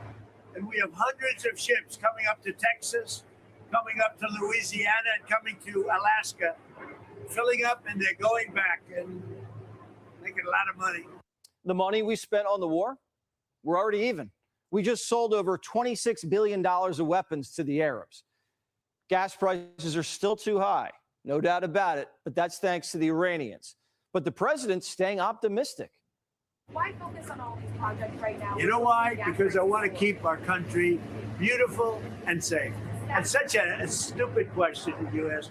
We're fixing up the reflecting pond to the Lincoln Memorial, the Washington Monument, and you say, why are you fixing it up? Because you can understand dirt maybe better than I can, but I don't allow it. This is one of the worst reporters. She's with ABC Fake News, and she's a horror show. She's saying, why would you bother fixing this up? Why would I bother taking 11 or 12 truckloads of filth out of the water in front of the Lincoln Monument? POTUS wants to make sure he gets a good deal, and Americans want to win. Most of the country says 47 shouldn't give in to the Iranians. Trump knows that to deliver victory, we're going to have to stomach some high gas prices. But he needs to show the Iranian regime that they don't have the leverage that they think they do. There's been a lot of false reporting about the war. That's designed to hurt the president politically, but it also helps the Iranians militarily. And the Iranians need all the help they can get. The commander-in-chief remains committed to removing all of the enriched uranium, and it appears he's clear-eyed about what to expect from diplomacy. Are you optimistic about Iranian response to your proposal? Well, we'll see what happens. Look, they have no military. They have not a lot left. We'll see what happens. Be sure to like and subscribe for all the Fox News latest on YouTube, and catch full shows streaming now on Fox One.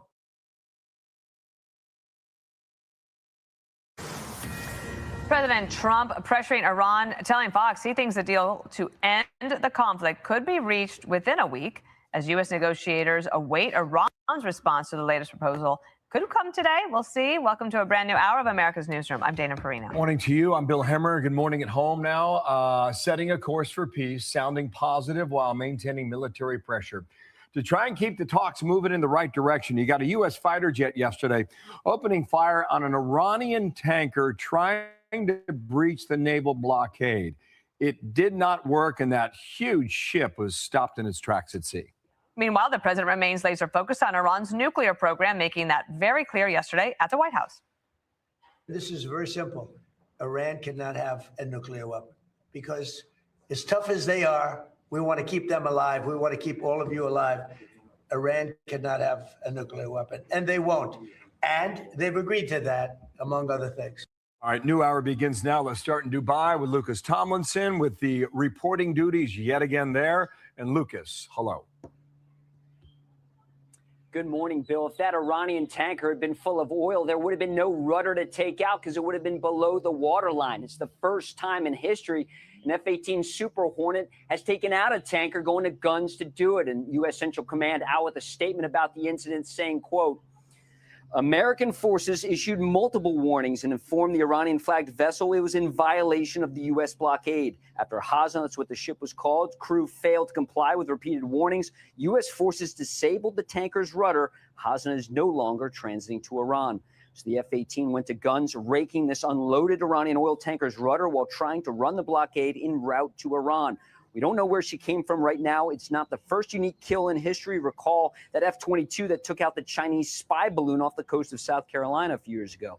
Now, that Super Hornet launched from the 4-acre flight deck of the USS Abraham Lincoln on station in the Arabian Sea enforcing the blockade. There are 3 squadrons of rhinos, as Super Hornets are also called, aboard Lincoln. Top Hatters, Black Aces, and Vigilantes. While top U.S. officials insist the ceasefire is holding, recall General Kane saying Tuesday, U.S. forces have come under attack more than 10 times in the past month. One day after Project Freedom was announced, before scrapped, Iran fired a missile at a French-owned ship transiting the Strait of Hormuz after the French sent its only aircraft carrier through the Suez Canal into the Red Sea. So as we await Iran's response to the American proposal to have Iran scrap its nuclear program, hand over all of its enriched uranium, and open the Strait of Hormuz, it appears China wants a piece in the negotiations, hosting Iran's foreign minister 1 week before President Trump heads to Beijing. So right now, there's more than 1,500 ships that remain stuck in the Persian Gulf, many loaded with oil and fertilizer. Typically, about 140 ships transit the Strait of Hormuz each day, Bill. Today, it's only a few hulls. Bill? Okay, Lucas, thanks. Lucas Tomlinson leading our hour there in Dubai. Thank you, sir. As the U.S. awaits a response from Tehran, Iran's nuclear program remains a key issue. Brian Hook, former U.S. Special Representative for Iran, is here. Let me just tee it up. Of course, we want all of your expertise, but this is from the Wall Street Journal editorial board on nuclear power restrictions. The president has the cards to reject a poor counteroffer as the strikes in June set back Iran's nuclear program, and the U.S. blockade has the regime on an unforgiving clock. The task in any deal is to secure full nuclear dismantlement. And I guess we are awaiting right now the Iranians to come back. It's hard to tell who we're even communicating with. Would you trust that whoever says whatever they're going to say is going to be accurate? That's a great question, Dana. With the Iranian regime, you never quite know what you're going to get. I mean, you could be sitting across from the foreign minister of a normal country, and that person could speak with authority on behalf of the government. But in this case, Abbas Araghchi, the foreign minister who you showed earlier meeting with President Xi, it's very hard to know how much power he has or influence with the supreme leader. On top of that, the Iranian regime is talking amongst themselves with pen and paper. It's taking a long time to get a response back because they're not on their cell phones, they're not in the same room. So diplomacy is taking a long time. To the point that you made, Dana, about like the Wall Street Journal, I think President Trump has amassed the economic and military leverage that he needs to get a deal to end Iran's nuclear program. And Iran now faces this choice between diplomacy or escalation. Brian, it's been reported that they would get a period of time. I don't know if it's 5 years or 10 years or 12 or 15, and I don't even know if that's acceptable or not. But there's this guy who leads the IRGC, and his name is Ahmad Vahidi. And a lot of us here in the U.S. are not familiar with him, but the former leader of the IRGC was taken out. And when you talk about the ability to communicate, it was only a month ago where a group of these leaders were together and they were hit by the U.S. and the Israelis. And they were like meeting under trees, literally. So these people don't want to get in the same room yet again because they could be the next ones to go. Would you accept a period of time on the nuclear program that would end the conflict and bring it to a resolution, knowing that window will close at some point down the road? I think what you could have is a period of time for diplomacy. Maybe it's 30 days where Iran opens the strait and there is some opportunity for both sides to get the strait open. And then during this 30-day period, you essentially, the president still maintains all of his military and economic leverage, but that you then negotiate a deal that would end Iran's nuclear program and its missile program. You were never going to get there without this kind of leverage that President Trump has created. If talking nicely with this regime worked, they would have solved it under President Clinton. Yeah. But this challenge has eluded every single president since Bill Clinton, Iran's nuclear program. So I think the president is in a great position with this naval blockade. Iran is facing an economic cliff right now. They just had massive protests with 5 million people in January that they're very worried about reigniting. And so I think if you get some period where the strait is opened and you start negotiations to end the nuclear program, that could be a very good path forward. Brian, could you just give us 30 seconds on your thoughts in regards to the meeting with Xi next week that Trump will have in Beijing? Well, Iranian oil and oil flowing through the Gulf matters a lot more to China and President Xi than it does to the United States. They have a huge stake in getting this strait open. I've always believed that there is an opportunity to work with the Chinese to have them pressure the Iranians to make better decisions. Like, there's one thing we can't accept is for Iran to economically blackmail the world by putting a toll booth right there on the Strait of Hormuz. They would be making, if they charged $1 million a tanker, they'd be making $140 million a day. And so that's not in the interest of China or anybody in the world. I think with this summit coming up, there's an opportunity to maybe engage China in the direction of helping to end this. What's interesting about that, Brian, is that China is going to say it's not our war, but it is our oil. Yeah. And it has to be resolved. Thanks for coming back. It's great to get Love seeing you. Yeah. Brian Hook. Okay. Thank All right, let's look at Russia's part in this war before I go. You guys have me working hard tonight, okay?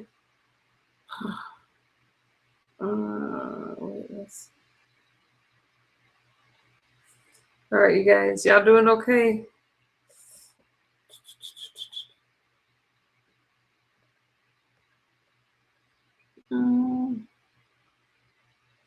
Okay, well, let's look at Russia.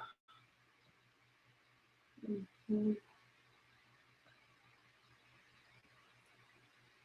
then I'll bid y'all good night for real this time. But I wanted to tell the complete story This isn't too long. Here you A go. brand new report is revealing more about how Russia is assisting Iran, offering up training and thousands of drones. Let's bring in Dan Hoffman, former CIA station chief in Moscow and Fox News contributor. Dan, you've seen the report. What do you make of it?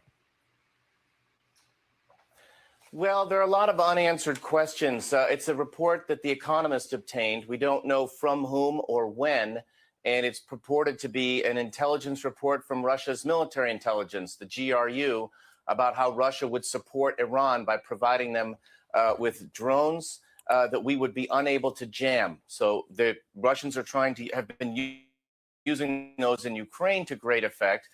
And that would create problems for us if they're not giving out radio signals that we might be able to jam. That and tactical intelligence would enhance Iran's war effort against us. Now, the report indicated, The Economist indicated that the report might have been obtained around the time that the Trump administration was contemplating mounting a ground incursion of Karg Island. And so the Russian response may have been designed to counter that sort of an attack by the Trump administration. But look, in spite of what we don't know about this report, it's absolutely consistent with the way Vladimir Putin would behave towards the United States in the Middle East. We saw it in Afghanistan, where Russia provided material support to the Taliban to help their effort against us. Here is some of the report from The Economist on the secret document, Dan, revealing what they say are Russia's plans to aid Iran. The secret plan involves Russia providing Iran with 5,000 short-range fiber optic drones of the sort used in the war in Ukraine, an unknown number of longer-range satellite-guided drones, and training to use both sorts. Here's more from The Economist report. It details, Dan, fiber optic drones, by contrast, have transformed the battlefield in Ukraine by creating large gray zones in which vehicles and soldiers in the open are attacked remorselessly. Instead of being guided using radio signals, which can be jammed, operators control them through thin wires that spool out behind them. Operators can use them to conduct pinpoint attacks at ranges of over 40 kilometers. So considering all of this, Dan, how could or should this change or alter our strategy, the United States strategy with Iran? Well, I think we've already been factoring this into our strategy. Look, the Russians have been unable to deter the United States from launching the attacks on Iran. Russia was unable to do anything when their ally Bashar al-Assad was toppled from power. He's now living in Moscow. I'm quite sure that the Iranians have been asking the Russians for help. And I'm sure we're detecting that, collecting on that through our intelligence sources from CIA and other agencies. So I don't think this would be much of a surprise to Director Ratcliffe as well as President Trump. And as far as how we counteract this, I think we need to be prepared for it. And perhaps we may seek to interdict any shipments from Russia. And carry on with our policy, which, as Hugh Hewitt eloquently described, means denying Iran any nuclear enrichment, staying with our strategic objectives. I don't think that these drones are a game breaker. We have the military capability to deal with them. Meanwhile, I'll finish off with Marco Rubio earlier today saying that U.S. isn't a stupid country. He firmly responded to the activity and questions about it earlier today. Listen. What you saw yesterday was U.S. destroyers moving through international waters being fired upon by the Iranians, and the U.S. responded defensively to protect itself. Of course, we fired back at them. They were shooting at us. That's what I would expect to do. Only stupid countries don't shoot back when you're shot at, and we're not a stupid country. Dan, I'll give you a final thought on that.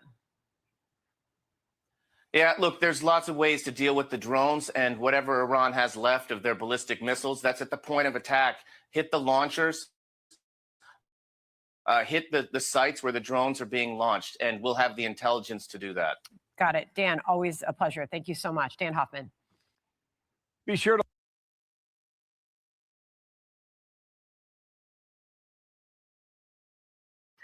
Hey, beautiful people. Okay.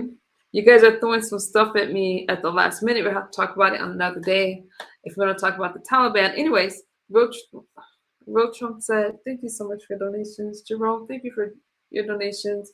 I have you guys cash out. Thank you guys for supporting the channel. I will see you guys later. I'm praying for our country and all of you. Okay. You guys stay safe. On the weekends, I stream a little more sporadically. God bless you, Funky. But thank you guys for hanging out with me. I'm going to rest now, and I'll talk to you guys later. Bye-bye.